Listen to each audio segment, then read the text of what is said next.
शुक्लांबरधरं विष्णुं शशिवर्णं चतुर्भुजं ప్రసన్నవదనం ధ్యాయేత్ సర్వ విఘ్నోపశాంతయే అని స్వామివారికి నమస్కారం చేసుకుని మనము మన వ్యాస భాగవతంలో 2వ స్కందంలో ఉన్నాము. అందులో 5వ అధ్యాయాన్ని మొదలు పెట్టాము. అప్పుడేం జరిగిందంటే నారదుల వారు బ్రహ్మదేవుణ్ణి అంతా నీ వల్లే కదా, అంతా నువ్వే కదా,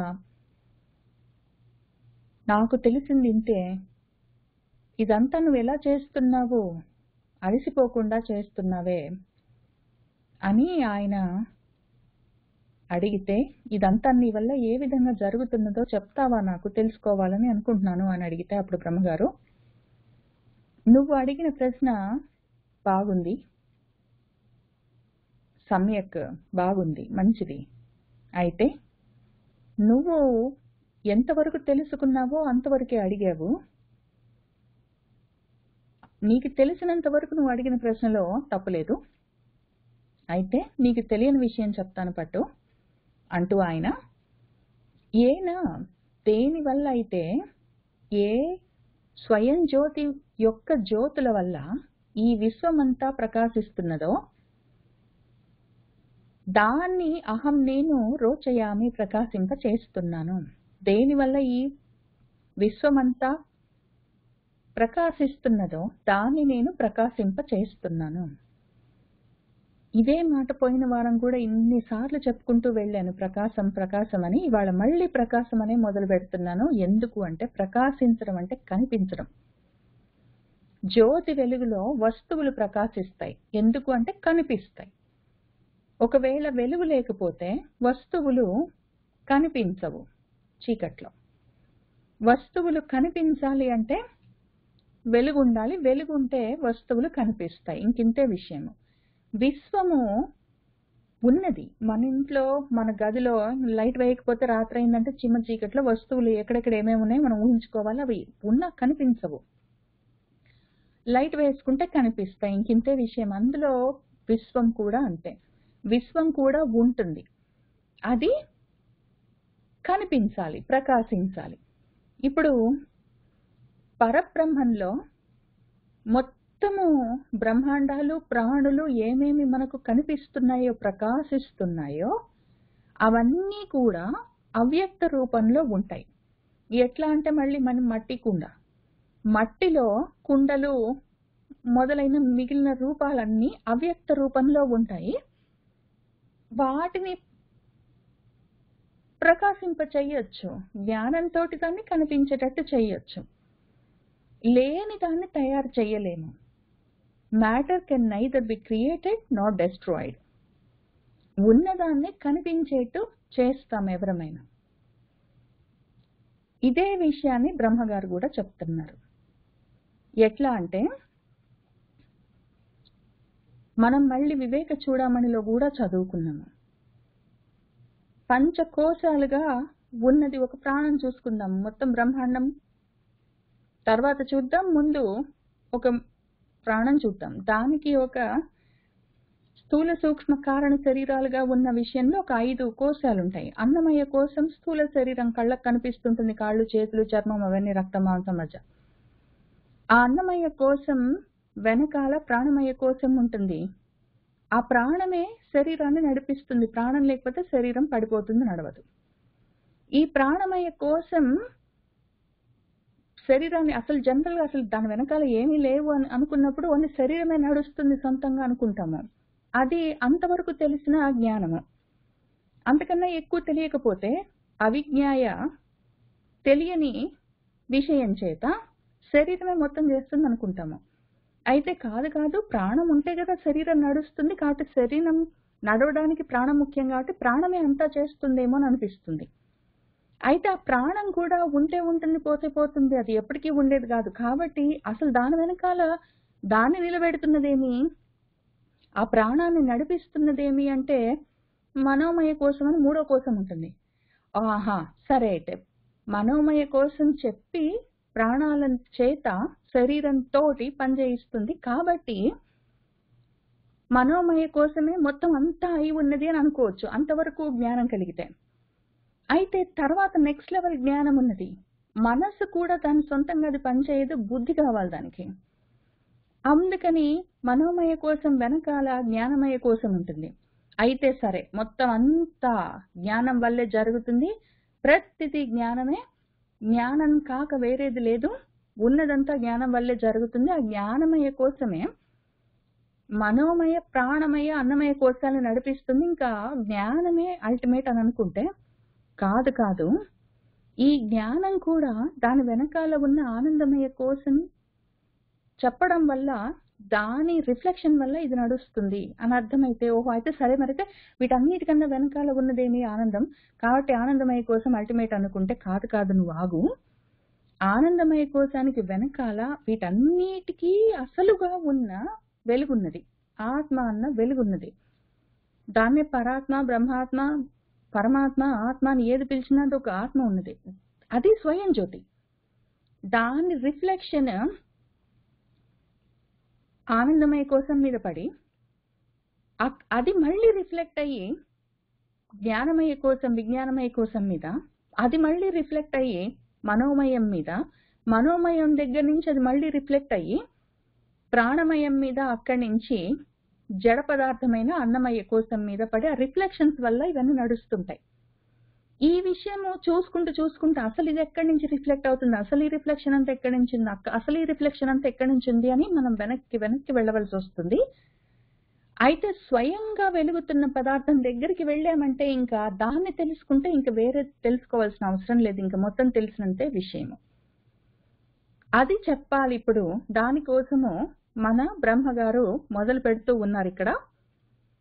కాబట్టి దేని వల్ల, ఏన స్వరోషిష విశ్వం మొత్తం రోచితం, ఏ స్వయం జ్యోతి వల్ల మిగిలిన విశ్వం అంతా, విశ్వం అంటే విస్ అన్న ధాతువు నుంచి వచ్చింది, ప్రవేశించి ఉన్నది, వసించి ప్రవేశించి ఉన్నది, వసించి ప్రవేశించి ఏమున్నది, ఆ స్వయం జ్యోతిగా వెలుగుతున్న వెలుగులే ఆనందమయ కోశంలోకి ప్రవేశించి దాన్ని ప్రకాశింపచేసి, మళ్ళీ అక్కడి నుంచి విజ్ఞానమయ కోశంలోకి ప్రవేశించి దాన్ని ప్రకాశింపచేసి, మళ్ళీ అక్కడి నుంచి మనోమయ కోశంలోకి వచ్చి అందులో ప్రవేశించి దాన్ని ప్రకాశింపచేసి, మళ్ళీ అక్కడి నుంచి ప్రాణమయ కోశంలోకి ప్రవేశించి దాన్ని ప్రకాశింపచేసి, అక్కడి నుంచి అన్నమయ కోశంలోకి వచ్చి దాన్ని ప్రకాశింపచేస్తూ ఉన్నది.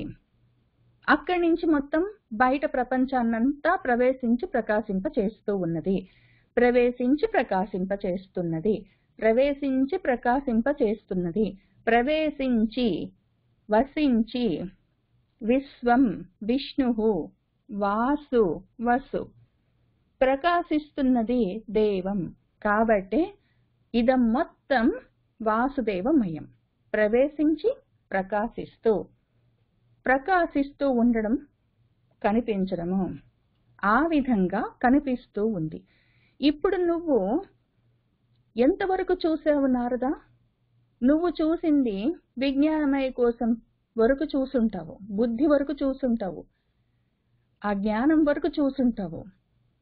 అయితే ఆ వెనకాల కూడా ఆనందమయ కోసం ఉన్నది, దాని వెనకాల పరాత్మ పదార్థం ఉన్నది స్వయం జ్యోతిగా. దాని వల్లనే అన్ని ప్రకాశింపచేస్తున్నాయి. నువ్వు నా వరకు తెలుసుకున్నావు, నా వెనకాల కూడా ఇంకా ఉన్నాయి. ఇవన్నీ అక్కడి నుంచే వస్తూ ఉంటాయి, అందులోకే వెళ్తూ ఉంటాయి. మట్టిలో నుంచి కుండలన్నీ వచ్చినట్టు అవ్యక్తంగా అందులోనే ఉంటాయి. మళ్ళీ ఆ సమయం వచ్చినప్పుడు అందులోకే వెళ్ళిపోతాయి, మళ్ళీ వెళ్ళిపోయి అవ్యక్తంగా అందులోనే ఉంటాయి. అవి లేకుండా పోయేది లేదు. కనిపిస్తూ ఉండడం, కనిపించకపోవడం ఒక్కటే జరుగుతూ ఉంటుంది. ప్రకాశించడం, ప్రకాశింప చేయడం వరకే జరుగుతూ ఉంటుంది. కాబట్టి మొత్తము వాసుదేవమయమే. ప్రవేశించడం వాసు, ప్రకాశించడం దేవం అయి ఉంటుంది అని ఆయన చెప్తూ వస్తూ ఉన్నారు మన బ్రహ్మగారు. చెప్తూ ఇదంతా ఏ విధంగా జరుగుతుంది అన్న విషయము నీకు తెలియక నేననుకున్నావు. తప్పు కాదు, అబద్ధం కాదు, నా అనృతం, అది అనృతం నా. కానీ ఇంకా తెలుసుకోవలసిన విషయం ఉన్నది, తెలుసుకుందువు పట్టు, నువ్వు అడిగావు కాబట్టి చెప్తున్నాను అంటూ ఆయన ఏం చెప్తున్నారంటే, ఇంతవరకు అర్థమైంది కదా, ప్రవేశించడం, ప్రకాశింప చేయడం వాసుదేవం. ఇప్పుడు ప్రవేశించి ప్రకాశిస్తున్నది ఎక్కడెక్కడికి ప్రవేశించి ప్రకాశిస్తున్నది? మనము స్థూల శరీరం, సూక్ష్మ శరీరం, కారణ శరీరంగా ఉన్న పంచకోశాత్మకమైన ఒక ప్రాణి గురించి చెప్పుకున్నాము. ఇదే విషయము బ్రహ్మాండానికి కూడా జరుగుతుంటుంది. ఇవే ఈ కోశాలు అడ్డంగా ఉన్నట్టే తెరలు అడ్డంగా ఉంటాయి. అవే ఆవరణలు అని కూడా పిలుస్తాము, అవి గోడలని కూడా పిలుస్తాము. అవి అడ్డంగా ఉంటాయి. ఉండి ఆ ప్రకాశిస్తున్నప్పుడు ఇప్పుడు ప్రకాశిస్తాడు. స్వయం జ్యోతిగా ఉన్న జ్యోతి ప్రకాశిస్తూ రిఫ్లెక్ట్ అవుతూ వస్తున్నప్పుడు ఆ రిఫ్లెక్షన్స్ అన్ని యాజ్ ఇట్ ఈజ్ గా ఉన్నాయా? స్వయం జ్యోతి నుంచి ఏమొచ్చిందో అట్లానే మార్పు లేకుండా మిగిలిందంతా ఉన్నదా? ఉండదు, మారుతుంటుంది. ఎందుకు? ఆ గోడలు ఏవైతే ఉన్నాయో ఇక్కడ పంచకోశాలను చెప్పుకుంటున్నాము, అట్లా ఏ రకంగా ఏవి అడ్డంగా ఉన్నాయో అవి రకరకాలుగా రిఫ్లెక్ట్ అవుతుంటాయి. దానివల్ల రకరకాలుగా విషయం మారిపోతుంటుంది, రకరకాలుగా కనిపిస్తుంటుంది, ప్రకాశిస్తుంటుంది. దేని వల్ల మారుతుంది? సత్వరజస్తమో గుణాల వల్ల. ఆ గుణాల వల్ల మారుతుంటుంది. ఈ సత్వరజస్తమో గుణాలే ఆవరణలుగా అడ్డంగా గోడలుగా ఉంటాయి.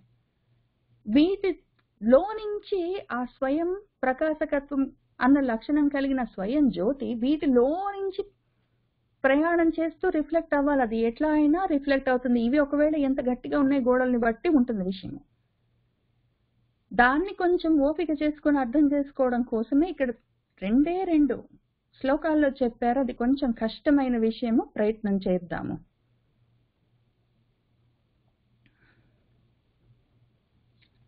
ఇప్పుడు ఇవి గోడలు అడ్డుగా ఉన్నాయనుకోండి,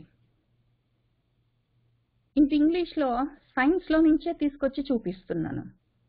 సైన్స్లో ఏమంటే రిఫ్లెక్షన్స్ యాజ్ ఇట్ ఈజ్ ఉండవు. ఏదో ఇప్పుడు క్లియర్ సర్ఫేస్ ఉందనుకోండి, క్లియర్ సర్ఫేస్ ఉత్త గాజు అద్దం ఉందనుకోండి, గ్లాస్ డోర్ ఉందనుకోండి, కిటికీ అద్దం ఉందనుకోండి, ఇటు నుంచి చూస్తే అటు నుంచి నేనేమి చూస్తున్నానో ఉన్నది ఉన్నట్టుగా అనిపిస్తుంది, యథావత్తుగా కనిపిస్తుంది, దాని స్థితిలోనే కనిపిస్తుంది. అయితే ఇప్పుడు ఈ అద్దం ఒకవేళ సమస్థితిలో ఉంది, కానీ దాని వెనకాల ఏదైనా పాదరసం లాంటిది ఏమైనా దాని వెనకాల రాసి ఉంటే, పూసి ఉంటే అద్దానికి, అద్దం మన ముఖాన్ని చూసుకునే, ప్రతిబింబం చూసుకునే అద్దం లాగా ఉందనుకోండి, అప్పుడు నేను చూస్తున్నది ఇటు నుంచి అటు క్లియర్ గ్లాస్ లో నుంచి పోయినట్టు పోదు కదా నా చూపు.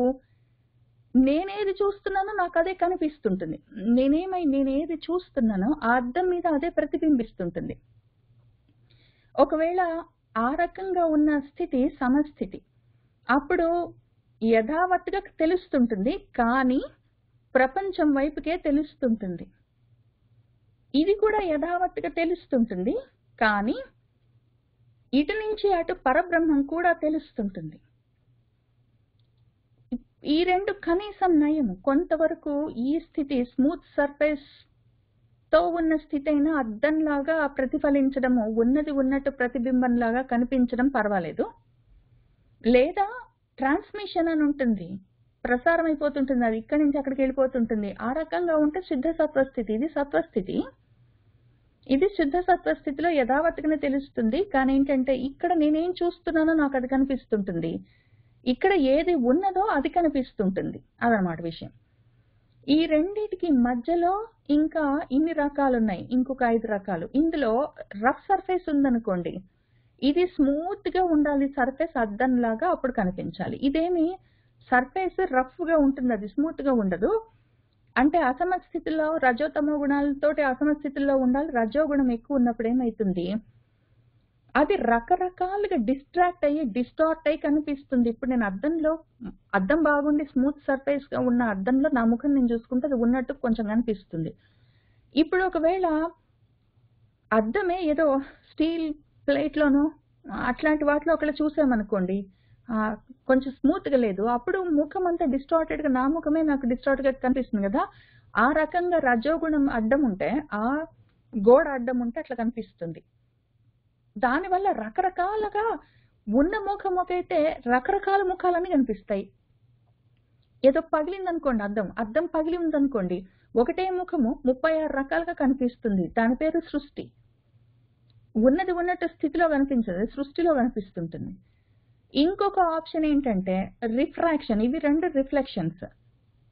ఇది రిఫ్రాక్షన్. రిఫ్రాక్షన్ అంటే ఏదో త్రికోణంలో నుంచి చూసినప్పుడు అది ఇక్కడి నుంచి అటు వెళ్తుంది, కానీ విడిపోయి వివిధ రకాలుగా ఆకృతిగా, నామాలుగా, రూపాలుగా, కలర్స్గా, రకరకాలుగా కనిపిస్తుంటుంది. సౌండ్ అయినా సరే, లైట్ అయినా సరే, ఎనర్జీ అయినా సరే, ఒకవేళ త్రికోణంలో ఉండే యాంగిల్డ్ సర్ఫేసెస్ ఉన్నప్పుడు అది కూడా ట్రయాంగులర్ యాంగిల్డ్ సర్ఫేసెస్ ఉన్నప్పుడు ఆ రకంగా జరుగుతుంది. లేదా అదే రిఫ్రాక్షనే వక్రంగా ఉండడమే. రిఫ్రాక్షన్ అంటే వక్రీకరణం. అదే రిఫ్రాక్షనే, కానీ ఒకవేళ ఇది రజస్థితిలో నుంచి తమస్లోకి, తమస్లోంచి రజస్సులో, గాల్లో నుంచి ఒక గ్లాస్ లో సగం నీళ్లు పోసి స్పూన్ వేసినప్పుడు ఎట్లా ఉంటుందని పోయిన వారం చెప్పుకున్న ఎగ్జాంపుల్ దీనికి. ఇదేమో అంతకన్నా ముందు వారమో పోయిన వారమో చెప్పుకున్నాము. ఇదేమో స్పూన్ తోటి ఎగ్జాంపుల్ చెప్పుకున్నాం. గ్లాస్ లో ఒక స్పూన్ వేసామనుకోండి, ఆ గ్లాస్ లో సగం నీళ్లు ఉన్నాయనుకోండి, ఆ మీడియం మారినప్పుడు గాలిలో నుంచి నీళ్ళలోకి వెళ్తున్నప్పుడు డెన్సర్ మీడియంలో వేరే రకంగా రిఫ్రాక్ట్ అవుతుంటుంది. అది అప్పుడు అది ఉన్నది కాకుండా వేరే రకంగా అర్థమవుతుంది. నేను చెప్తున్న విషయమే ఒకవేళ మీ మనసులో రజోగుణం అన్న పొర అడ్డంగా ఉంటే నేను చెప్తున్న విషయమే, కానీ మీకు అది కొంచెం వేరేగా వినిపిస్తుంటుంది, మీకు అది కొంచెం వేరేగా అనిపిస్తుంటుంది, మీకు కొంచెం వేరేగా అది కనిపిస్తుంటుంది. వినిపించడం, అనిపించడం, కనిపించడం వేరు వేరుగా అయథావత్తుగా ఎందుకు జరుగుతుంది అంటే రజోగుణం అడ్డుపడితే అట్లుంటుంది. ఈ మూడింటికి రజోగుణమే కారణము. రఫ్ సర్ఫేసెస్ తోటి ఉన్న రిఫ్లెక్షన్, ప్రతిబింబం కూడా డిస్టార్ట్ అవుతుంది. రిఫ్రాక్ట్ అవుతున్నప్పుడు స్మూత్ యాంగిల్డ్ సర్ఫేస్ అయినా సరే, కానీ యాంగిల్డ్ స్మూత్ సర్ఫేసే, కానీ యాంగిల్డ్ సర్ఫేస్ అయినప్పుడు కూడా అంతే. ఒకవేళ ఆ పదార్థం మారుతున్నప్పుడు కూడా అంతే. అయథావత్తుగానే కనిపిస్తుంటాయి అవి. ఉన్నది ఒకటి అయితే అది కనిపించేది ఒకటి, వినిపించేది ఒకటి, అర్థమవుతున్నది ఒకటి. 4వ ప్రాబ్లం ఏంటంటే అబ్జార్ప్షన్. ఇది కొన్ని అబ్జార్బింగ్ చేసుకుంటుంది. ఏదో ఆకు, మనకి ఇది చూద్దాము. ఆకు ఉందనుకోండి, ఆకు గ్రీన్ కలర్ లో ఎందుకు కనిపిస్తుంది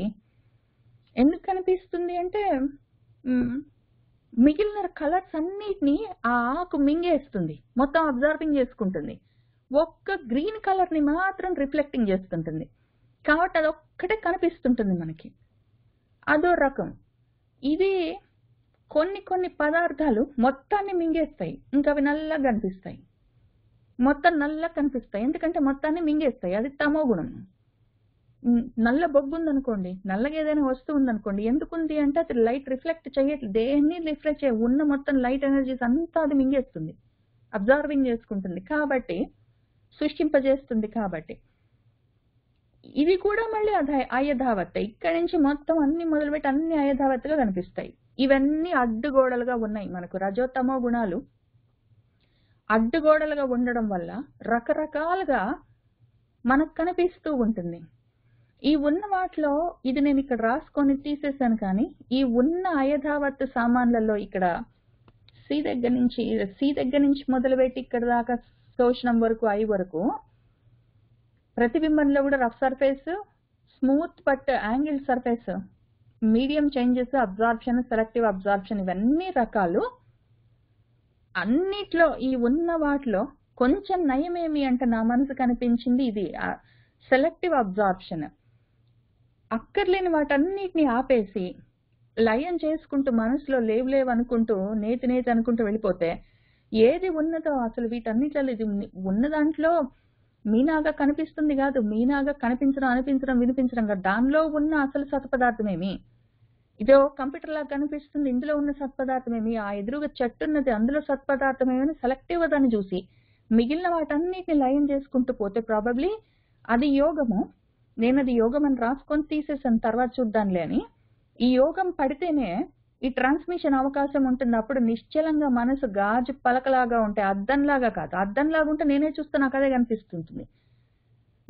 నేనేమై నా మనసులో ఏముందో యద్భావం తద్భవతి అవుతుంటుంది అక్కడ.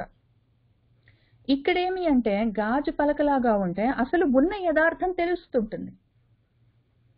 ప్రాబ్లం ఏంటంటే ఇది కూడా ఎంత అద్దమైన సరే, గ్లాస్ పెయిన్ అయినా సరే, ఏదో విండో పెయిన్, కిటికీ అద్దమైన, తలుపు అద్దమైనా సరే, మొత్తం లైట్ ని యాజ్ ఇట్ ఈజ్ ఉన్నదాన్ని ఉన్నట్టు చెయ్యదు. బయటికి వెళ్ళి నిలబడి చూసినట్టు అద్దంలో నుంచి చూస్తే ఎంత కిటికీ అద్దమైనా సరే, కిటికీ అద్దానికి యువతలు నిలబడి చూసిన దానికి బయటికి వెళ్ళి నిలబడి చూసిన దానికి ఎంత తేడా ఉంటుంది. ఎందుకంటే కొంచెం అది ఆ డ్యామేజ్ ఉంటుంది, ఆ లాస్ ఉంటుంది, ఇన్ఫర్మేషన్ లాస్ ఉంటుంది, ఆ లైట్ లాస్ ఉంటుంది, జ్ఞానం పోతుంది. కాబట్టి ఇది కూడా మనకు కష్టమే. ఇది ఉన్న వాటిల్లో మంచిది. అయితే ఇది కూడా, ఈ శుద్ధ సత్వం కూడా దాటవలసిందే. అసలు ఏమి సత్వరజస్తమో గుణాల్లో ఏది ఉండడానికి వీల్లేదు. అన్నీ పోతేనే, నిర్గుణం అవుతేనే నిర్గుణ తత్వం తెలుస్తుంది విషయము. కానీ ఏంటంటే ఈ రిఫ్లెక్షన్ లో, ప్రతిబింబం లాగా నా మనసద్దంలో నేను చూసుకున్నట్టు, మన రామచంద్రమూర్తిని వాళ్ళ నాన్నగారు దశరథుడు చూసినట్టు చూడడం ఒక రకము. ఆయన ఏం చూడదలుచుకున్నాడో ఆయనకు అది కనిపించింది, అది కొంత నయము. ఇక్కడ ఉన్నది భగవత్ స్వరూపం తెలుస్తున్నది. నిన్న మనము చూసుకుంటూ అనుకుంటూ పోయాం రామాయణం చదువుకుంటూ. అక్కడ నడుచుకుంటూ ఎదురుగా వస్తున్నది నా తండ్రి, అక్కడ రామ పరబ్రహ్మము. ఆ చూస్తున్న దశరథుడికి కొడుకుగా కనిపిస్తున్నాడే. నన్నే నేను అలంకరించుకుని అద్దంలో చూస్తే ఎట్లా ఉంటుందో అట్లా కనిపిస్తున్నాడు అని రాశారు మన వాల్మీకి మహర్షి. అప్పుడు మన మనస్థితి ఏముండే, మనం ఇక్కడ ఉండడానికి ట్రై చేస్తున్నామా, వస్తున్నది రామ పరబ్రహ్మం అని చూసుకుంటున్నాం, అది పరబ్రహ్మం నడుచుకుంటూ వస్తూ ఉన్నదని. కొంచెం కొంచెం తెలుస్తున్నది, మొత్తం తెలియట్లేదు. ఇక్కడ నేనేదనుకుంటున్నా అక్కడ కనిపిస్తుంటుంది, అది విషయం. ఇవన్నీ దాటితేనే కానీ అసలు శుద్ధసత్వంతో సహా అన్ని మొత్తం మారుకుని మొత్తం దాటుకుంటూ వెళ్తేనే నిర్గుణం అన్న స్థితిలోనే, గుణాతీతమైన స్థితిలోనే నిర్గుణం తెలుస్తుంది, గుణాతీతమైన స్థితిలోనే నిర్గుణం తెలుస్తుంది. ఇప్పుడు ఈ విషయం అంతా మన బ్రహ్మదేవుడు నారదుల వారికి చెప్తూ ఉన్న సంవాదంలో మన వ్యాసుల వారు మనకు భాగవతంలో ఇచ్చారు. అది మళ్ళీ చూద్దాం ఆయన ఈ విధంగా ఉన్న విషయాన్ని ఎట్లా చెప్తున్నారు. కాబట్టి ఇప్పుడు ఏమైందంటే, ఏదో అన్నిట్లోకి ప్రవేశించి ప్రకాశింపచేస్తూ ఉన్నది. అన్నిట్లోకి ప్రవేశించి ప్రకాశింపచేస్తున్నదంటే ఎన్నిట్లోకి, ఎందులోకి? తానే నేనున్నాను, ఇన్నవుతాను అని అనుకున్నది, తయారు చేసింది, అయ్యింది అని అనుకున్నది అయ్యింది, అందులోకి ప్రవేశించింది, దాన్ని ప్రకాశింపచేసింది. అదేం చేసింది? ముందు ఆకాశాన్ని ముందు అదేమనుకుంది, నేను చాలా అవుతాను అని అనుకుంది. అనుకొని అది ఆకాశం అయ్యింది, ఆకాశంలోకి ప్రవేశించింది, ఆకాశాన్ని ప్రకాశింపచేసింది, అంటే కనిపించేటట్టు చేసింది. తర్వాత ఆకాశం ఏమనుకున్నది, నేను చాలా అవుతాను అని అనుకున్నది, అయ్యింది, వాయువు అయ్యింది, ఆ గాలి అయ్యింది, అయి గాలిలోకి ప్రవేశించింది, దాన్ని ప్రకాశింపచేసింది.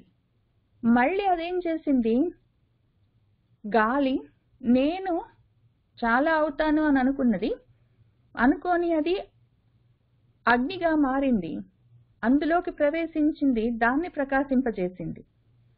మళ్ళీ అది అగ్ని నేను చాలా అవుతాను అనుకున్నది, నీరయ్యింది, నీటిలోకి ప్రవేశించింది, నీటిని ప్రకాశింపచేసింది.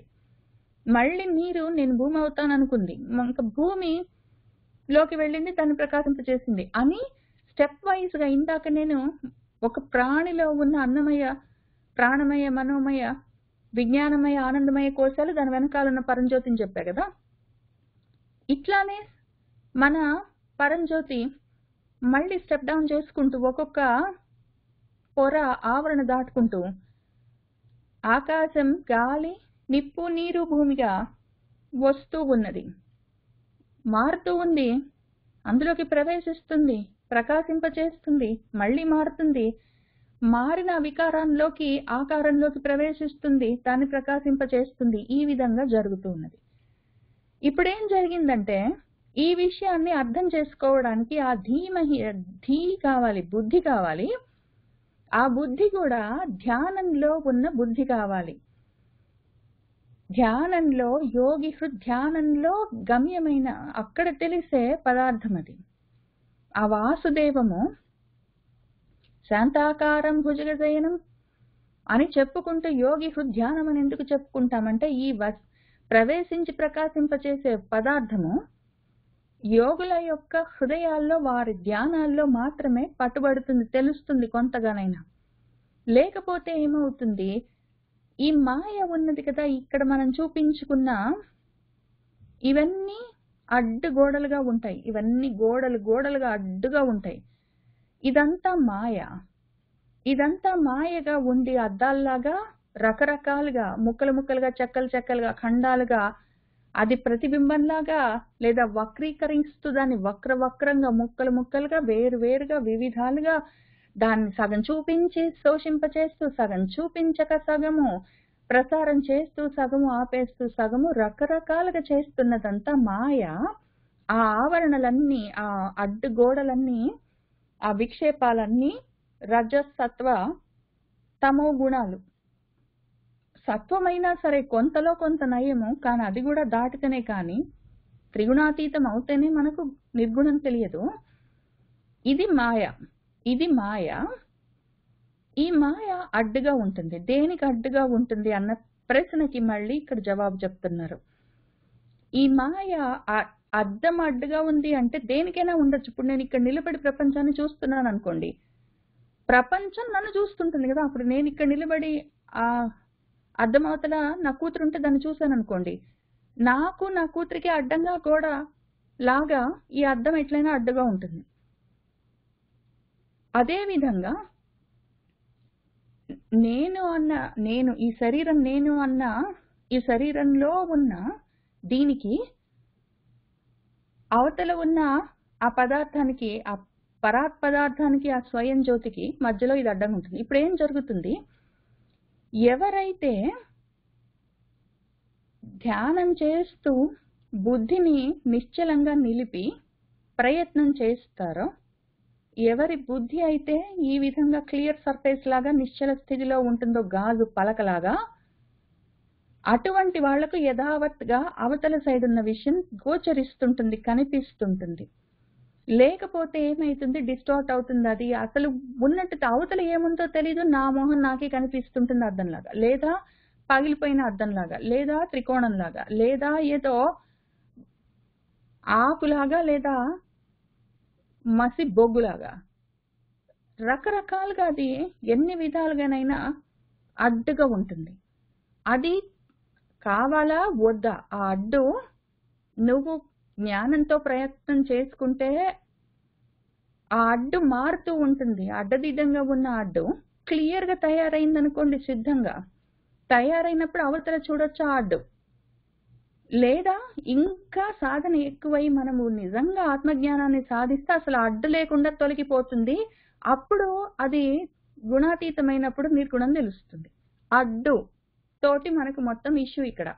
ఆ అడ్డు పేరు దుర్జయమైన మాయ.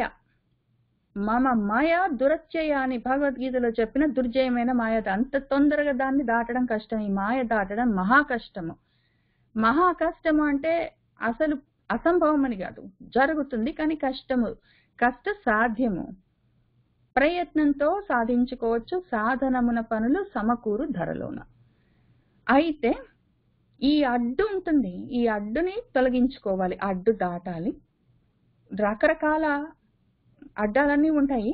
వాటిని ముందు మనసుని అద్దంలాగా తయారు చేసుకోవాలి.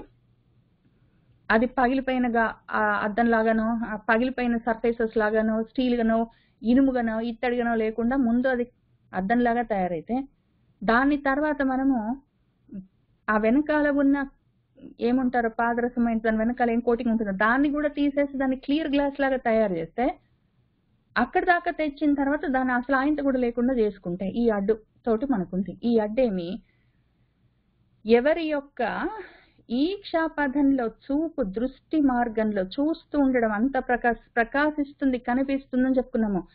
ప్రకాశించేది కనిపిస్తుంటుంది. ఆ కనిపిస్తున్న దాన్ని చూసేవాడు ఒకడు ఉంటాడు. వాడికి ఆ చూపు అన్న పద మార్గం ఒకటి ఉంటుంది. వాడి చూపు అన్న మార్గం ఈక్షాపథంలో అడ్డుగా ఉంటుంది. లజ్జ అంటే సిగ్గు కాదు. పోయిన వారం నేనే చెప్పుకుంటూ వెళ్ళాను. విలజ్జ అంటే సిగ్గు లేకుండా అడ్డంగా నిలబడుతుందని చెప్పుకుంటూ పోయి నాకు చాలా సిగ్గనిపించింది ఆ మాట వాడానే నేను. చెప్పుకుంటున్న పరాతత్వ పదార్థమేమి, నేను వాడిన మాట అర్థమేమి, సిగ్గుపడక నాకు చాలా మంది యాక్చువల్గా విలజ్జం అంటే సిగ్గు లేకుండా, నేను అదే అర్థం చెప్పాను పోయిన వారము. అయితే సిగ్గుపడి అని కూడా రాసిన వాళ్ళు ఉన్నారు. సిగ్గుపడో సిగ్గు పడకనో అసలు సిగ్గుతోటి సంబంధం ఏముంది ఇక్కడ? మాట్లాడుకుంటున్నది నిర్గుణమైన నిరాకారమైన పదార్థం గురించి. మహామాయ జగన్మాయ కూడా అదే పదార్థము.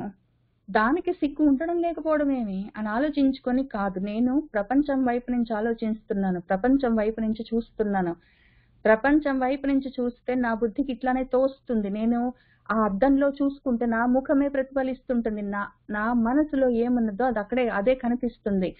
ఆ అద్దాన్ని శుద్ధి చేస్తే ఆ వెనకాల కూడా గోకి మొత్తం దాన్ని లేకుండా చేసుకుంటే తప్ప అవతల సైడ్ ఉన్నది తెలియదు నాకని ప్రయత్నం చేసుకుంటే నాకు అర్థం ఏమైందంటే, అది లజ్జ అంటే సిగ్గు ఉన్నదా, విలజ్జ అంటే లేదా అని కాదు. సిగ్గుతోటి సంబంధం లేదు. లజ్జ అంటే అడ్డు కప్పు అని అర్థం. యాక్చువల్ గా దాని అర్థం అదే. లజ్జ అంటే అడ్డు లేదా కప్పులే కదా ఆవరణలు ఇవన్నీ ఆవరణలు కప్పులే కదా ఇవన్నీ.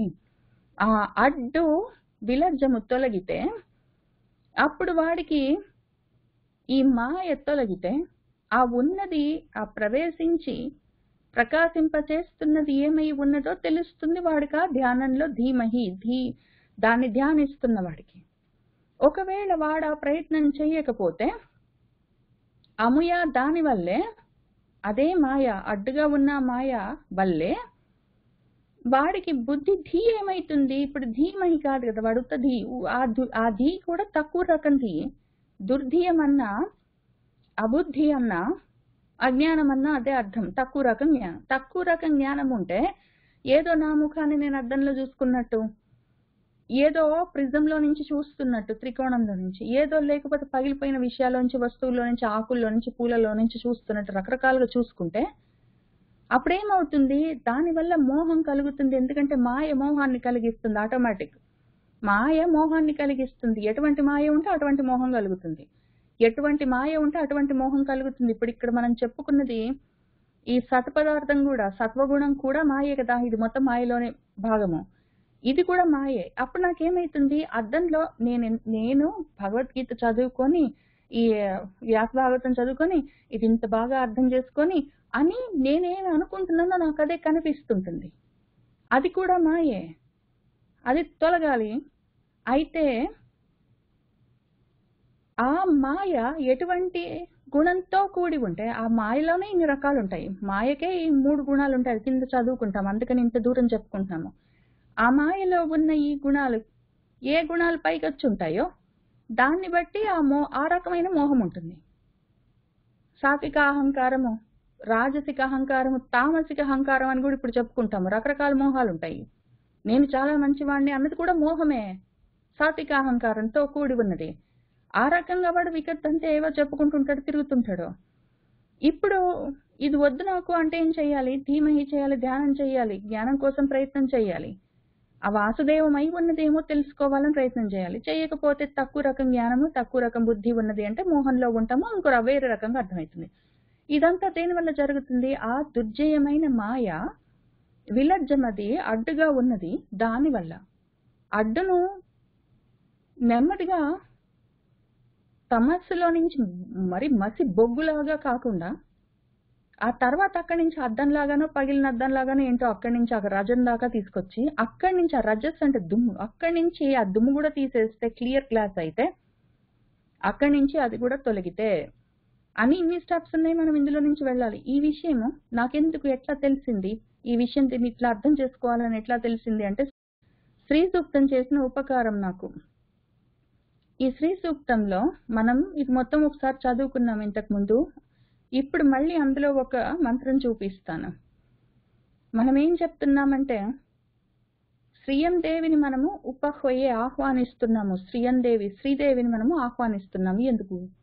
ఎందుకు శ్రీదేవిని మనము ఆహ్వానిస్తున్నామంటే, ఇదిగో ఎవరిని అసలు ఆ శ్రీదేవి ఎవరు?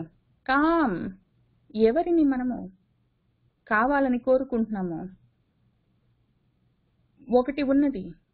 ఆ ఉన్న పదార్థము దుర్జయయా మాయ, జయించడానికి వీలు లేని మహామాయ అదొకటి ఉన్నది. అది కావాలంటే జగన్మాయగా ఉంటుంది, లేదా జగన్మంగళకరమైన ఆత్మవిద్యా జ్ఞానంగా ఉంటుంది. అది పరావిద్యగా ఉంటుంది, అది అపరావిద్యగా ఉంటుంది. అపరావిద్యగా ఉంటే అజ్ఞానంగా ఉంటుంది, అది అవిద్యగా ప్రకృతిలో జన్మలెత్తిస్తుంటుంది.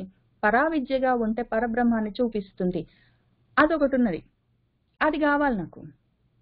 అది కావాలని ఎవరెవరు అడుగుతున్నారో చూద్దాము. అదొకవేళ కావాలి అని అడుగుతున్నది సహ అస్మి, అది నేనే అయి ఉన్నాను. సహ, అది నేనే. మనకు వేదాల్లో ఉపనిషత్తుల్లో మనం ఇప్పుడు చూసుకుంటున్న చాందోగ్యంలో నాకేం చెప్తున్నారు? తత్వమసిరా, తత్ పదార్థం త్వమసి, నువ్వే అయి ఉన్నావని చెప్తున్నారు కదా. ఆ సహ ఏముందో వస్తువు, అది అస్మి, నేనే అయి ఉన్నాను అని అహం బ్రహ్మాస్మి గురించి అర్థం చేసుకోవాలనుకుంటున్నానమ్మా. ఇన్ని మాయలన్నీ అడ్డం పెట్టావు నాకు, మొత్తం అడ్డంగా ఉన్నాయి, ఈ అడ్డుల్లో నుంచి చూసుకోలేకపోతున్నాను అని అడిగితే అప్పుడు నాకు ఏ విద్య, పరావిద్య, ఆ హిరణ్మయమైన బంగారుమయమైన ప్రాకారం మళ్ళీ ఈ ప్రాకారం ఏమి, ఆ జ్ఞానం చుట్టూ ప్రాకారంలాగా ఉంటుంది. ఉండి యువతల నుంచి అటుకి, అవతల నుంచి ఇటుకి. ఇప్పుడు ఒకవేళ నేను ఆ ప్రాకారం లోపల ఉన్నాను అనుకోండి, జ్ఞానం లోపల నేను ఉన్నాను అనుకోండి, అక్కడి నుంచి చూస్తున్నప్పుడు ప్రపంచం ఒకలాగా కనిపిస్తుంది. అయితే నేను ఆ ప్రాకారం లోపల లేను, నేను బయట ఉన్నాను. బయట నుంచి చూశాను అనుకోండి, ఆ ప్రాకారం మళ్ళీ నాలో ఉన్న ఎందుకంటే ప్రాకారం మళ్ళీ 3 గుణాలతో ఉంటుంది. నాలో తమో గుణం పైకి వచ్చింది అనుకోండి, అప్పుడు అవతల ఏముందనిపించదు, నా ముఖమే నాకు కనిపిస్తుంటుంది. అద్దంలో చూసుకున్నట్టు చూసుకుంటాను. సత్వగుణం అనుకోండి. తమో గుణం అనుకోండి, మొత్తం నల్లగా కనిపిస్తుంది. అసలు అవతల ఏమైనా ఉందని కూడా తెలియదు. అవతల అసలు పరబ్రహ్మ పదార్థం అని ఒకటి ఉందని కూడా తెలియదు. ఇంకా ఏమీ కనిపించదు, బ్లాంక్, డార్క్ గా ఉంటుంది తమో గుణము. లేదా ఒకవేళ రజోగుణంతో ఉన్నాను అనుకోండి, నేనేం చూడదలుచుకుంటే నాకు అది వివిధ రూపాలుగా కనిపిస్తుంటుంది. ఏదో సత్వగుణమే కానీ అద్దంలాగా ఉంటే నేనేం చూడదలుచుకుంటుంది. అమ్మా ఇన్ని పెట్టక అడ్డము తీసేయి నాకు. సహ అస్మి, అది నువ్వే అని నాకు చెప్తున్నారు, అది నేనే అని నేను అనుకుంటున్నాను. తత్వమసి అని వాళ్ళు చెప్పింది సహ అస్మి, అవును నేనే అని నేను అనుకుంటున్నాను. ఆ జ్ఞానం నాకు కావాలి, పరాజ్ఞానం కావాలమ్మా, ఆత్మజ్ఞానం కావాలి, బ్రహ్మజ్ఞానం కావాలి అని అడిగితే అప్పుడు ఆ హిరణ్మయమైన ప్రాకారము ఆర్ద్రమై ద్రవించి అది నన్ను తర్పయంతి, నాకు ఆ తృప్తిని కలిగిస్తుంది. నన్ను ద్రవించి అది నన్ను అందులో తడిపి, ఆ జ్ఞానమన్న అమృత జల్లుల్లో నన్ను తడిపి నాకు ఆ జ్ఞానంతో తృప్తి పరుస్తుంది. నేనెవరో నేను తెలుసుకునేదాకా తీసుకెళ్తుంది. ఒకవేళ ఆ సోస్మి అనేం లేదు. ఈ సోస్మి మళ్ళీ సహ అస్మి అంటే పరబ్రహ్మం నేనే అస్మి కాదు. సహ అస్మి అంటే మీనా నేనే అస్మి. నువ్వెవరు? నేను మీనా. పరబ్రహ్మం కాదు, నేను మీనా. ఇదిగో నా ఇల్లు, ఇదిగో నేను చెప్తున్నాను అని ఈ సోస్మి ఇటు సైడ్ ప్రపంచం వైపు నిలబడి ఇటు సైడ్ నుంచి చూస్తున్నాను అనుకోండి, నాకు ఇది కావాలి ఈ ఆలోచన ఉందనుకోండి. సత్వరజస్తమో గుణాల్లో ఏదో గుణంతో ఉన్నాను అనుకోండి, మోస్ట్లీ రజోతమో గుణాలతోటి ఉన్నాను అనుకోండి. సహాస్మి ఇటు సైడ్ ప్రపంచం వైపు ఉన్న సహాస్మి నేను అయ్యి ఉన్నాను అనుకుంటే సరే, దానికి కూడా ఆమె సిద్ధం, దానికి కూడా ఆమెను కోరుకుంటే ఆమె ఏం చేస్తుంది? అదే ప్రాకారం, అదే హిరణ్మయమైన హ్రీ అంటే హరణం చేసేది, లాక్కొని వెళ్ళిపోతుంటుంది. ఇటైన ప్రపంచం వైపుకైనా లాగుతుంటుంది, అటువైపు పరబ్రహ్మం వైపుకైనా లాగుతుంది. నీ ఇష్టము. నువ్వు ఏ సోస్మి అంటున్నావు, అది నేనే అని నువ్వు దేని గురించి అంటున్నావు? ప్రపంచంలో పేరు పెట్టుకొని భూమి మీద తిరుగుతున్న నువ్వు నేను అనుకుంటున్నావా? అంతా అయి ఉన్న పరబ్రహ్మం నేను అనుకుంటున్నావా? నువ్వు ఏ సోస్మి అనుకుంటున్నావో దాన్ని బట్టి అదే ప్రాకారం గుండా ఆమె ఏం చూపిస్తుంది? ఒకవేళ నువ్వు పరబ్రహ్మం నేను అస్మి అనుకుంటే ఆర్ద్రమై నీకు ఆ జ్ఞానాన్ని ప్రసాదిస్తుంది. ఒకవేళ నువ్వు ఈ మీనా అస్మి అని అనుకున్నావంటే జ్వలిస్తూ, తపింపచేస్తూ, తాపత్రయాలతో ఇక్కడ ప్రపంచంలో ఉంచుతూ, ఆ విధంగా ఇక్కడ ఏవో చిన్న చిన్న కోరికలు ఉన్నాయి, వీటిని తీర్చుకుంటున్నాను, ఏదో ఏడుస్తున్నాను, ఏదో నవ్వుతున్నాను, ఏదో తింటున్నాను, ఏదో పడుకుంటున్నాను, ఇటు సైడ్ తృప్తిని కూడా ఇస్తుంది. ఆమె తృప్తి ఇవ్వగలదు. ఎటువంటి తృప్తి అయినా ఇస్తుంది ఆమె. ఆమె అవిద్యా పరంగా తృప్తి ఇస్తున్నా, విద్యాపరంగా తృప్తి ఇస్తున్నా, బ్రహ్మ విద్యగా ఇస్తుంది. ఆమె ప్రాకృతికమైన ప్రాపంచికమైన విషయాల గురించి కూడా ఆమె ఇన్ఫర్మేషన్ ఇస్తుంది, తృప్తిని ఇస్తుంది. ఏది కావాలి నీకు? ఏ సోస్మి కావాలని అనుకుంటున్నావు? దాన్ని బట్టి అదే హిరణ్య ప్రాకారం, అదే ప్రాకారం అడ్డు కూడా, అదే మహామాయ జగన్మాయ, అదే నిన్ను హరించి లాక్కొని వెళ్ళే ఆ ప్రాకారము, దాని గురించి మన వ్యాసుల వారిక్కడ విలజ్జమానయ్య అడ్డుగోడగా ఉంటుంది, లేదా అడ్డు తొలగిస్తుంది. నువ్వు ఒకవేళ ఆ దుర్జయమైన మాయని ధ్యానంతో, ఆత్మజ్ఞానంతో దాన్ని తొలగించుకోవాలంటే అడ్డు తొలగుతుంది, లేదా అడ్డుగా ఉంటుంది, మోహాన్ని కలిగిస్తుంది. ఇంక నీ ఇష్టం, అది విషయము. నువ్వు ధీమహి అయి ఉన్నావా, దుర్ధీయమై ఉన్నావా, దాన్ని బట్టి ఉంటుంది అని ఆ విషయాన్ని ఇంతవరకు మనకు మన గురుగారులు చెప్తూ ఉన్నారు. ఇప్పుడేం జరిగిందంటే, అంత దూరం వచ్చాం కదా, ఇంకా తర్వాత అక్కడి నుంచి చూసుకుందాము. ఏదైనా సరే వాసుదేవాత్ పరమే చూసుకున్నాం కదా. ప్రతిదీ ఉన్నాను, అవుతాను, అయ్యాను, ప్రవేశించాను, ప్రకాశింపచేశాను అన్న విషయంతోటే కూడి ఉంటుంది. ప్రతిదీ వాసుదేవాత్ పరమే అయి ఉంటుంది. అన్యః అర్థః నాస్తి. తత్వతః యథార్థంగా చూస్తే ఇది తప్ప వేరేది లేదు. నిజంగానే మనం చూస్తూనే ఉన్నాం, ఇన్ని ఎగ్జాంపుల్స్ తో చూసుకున్నాము అని మనము పోయిన వారము ఈ 16వ శ్లోకం వరకు చూసాం. ఇంకక్కడి నుంచి ఇంకొన్ని వాళ్ళు చూసుకుంటూ వెళ్దాము. తస్య అపి ద్రష్టుః ఈశస్య కూటస్థస్య అఖిలాత్మనః సృజ్యం సృజామి సృష్టః అహం ఈక్షయా ఏవ అభిచోదితః. అఖిలాత్మకుడు ఎందుకు అంటే, ఇప్పుడు ఏదో ఒక ప్రాణిలో చూసుకుంటే ఆ పరంజ్యోతి నుంచి, ఆనందమయ కోసం నుంచి, విజ్ఞానమయ కోసం, మనోమయ కోసం, ప్రాణమయ కోసం, అన్నమయ కోసం, ఏదో బ్రహ్మాండాన్ని చూసుకుంటే పరంజ్యోతి నుంచే, ఆ పరబ్రహ్మం నుంచే ఆకాశం, గాలి, నిప్పు, నీరు, భూమి, ఆ రకంగా వస్తూ ఉన్నది. అన్నిటికీ ఆత్మగా ఉన్న, అసలు మొట్టమొదటిగా పరాత్మగా ఉన్నదేమి, అన్నిటికీ పరమాత్మ అయి ఉన్నదేమి, ఏది అయి ఎందులో ప్రవేశించి దేన్ని ప్రకాశింప చేస్తుంది, అఖిలాన్ని, అదొకటి ఉన్నది. దాని యొక్క అకూటస్థం నిశ్చలంగా ఉంటుంది. అది అవ్యక్తంగా ఉంటుంది, కనిపించకుండా ఉంటుంది. వ్యక్తావ్యక్తాలకి కూడా పరంగా ఉంటుంది. అటువంటి కూటస్థమై ఉన్నది. అది ఈశమై ఉన్నది. అన్ని దానివే అయి ఉన్నది. అన్నిటిపైన ఆధిపత్యం దానిదే అయి ఉన్నది. అన్ని దానివే అయి ఉన్నవి. అటువంటి ఈశుడి యొక్క, ఆ ఈశుడు ఎవరు, పోని అన్ని అయి ఉన్నాయి, మొత్తం అఖిలాత్మ అయి, అందులో కూటస్థం స్థిరంగా నిశ్చలంగా ఉండి, అన్ని తనవే అయ్యి, దాన్ని ద్రష్టు చూస్తూ ఉండి సాక్షిగా, మళ్ళీ ఇన్ని 1, 2 కాదు, ఇన్ని అయి ఉన్న తస్య దాని యొక్క ఈక్షయా ఏవా చూపుతోటే, ఎందుకంటే అది ద్రష్ట కాబట్టి చూపుతోటే, అభిచోదితః ప్రచోదితం అయ్యి, ఈ మొత్తం సృజ్యం సృష్టః ఆల్రెడీ సృష్టించబడి ఉంది, ఇంతకు ముందు ఉన్నది. ఇదంతా ఏది కొత్తగా పుట్టిందేమీ లేదు. అవ్యక్తంగా, మట్టిలో అవ్యక్తంగా ఉన్నట్టు కుండలన్నీ ఆ పరబ్రహ్మంలోనే, ఆ పరంలోనే అన్నీ ఉంటాయి. అవ్యక్తంగా ఆల్రెడీ ఉన్నాయి. ఉన్న వాటిని నేను సృజామి సృష్టిస్తుంటాను, ప్రకాశింప చేస్తాను, కనిపించేటట్టు చేస్తుంటాను. ఇంకా అది విషయం అని ఆయన మన బ్రహ్మగారు చాలా క్లియర్ గా ఎక్స్ప్లెయిన్ చేశారు. తస్య అపి ద్రష్టుః ఈశస్య కూటస్థస్య అఖిలాత్మనః సృజ్యం సృజామి సృష్టః అహం ఈక్షయా ఏవ అభిచోదితః.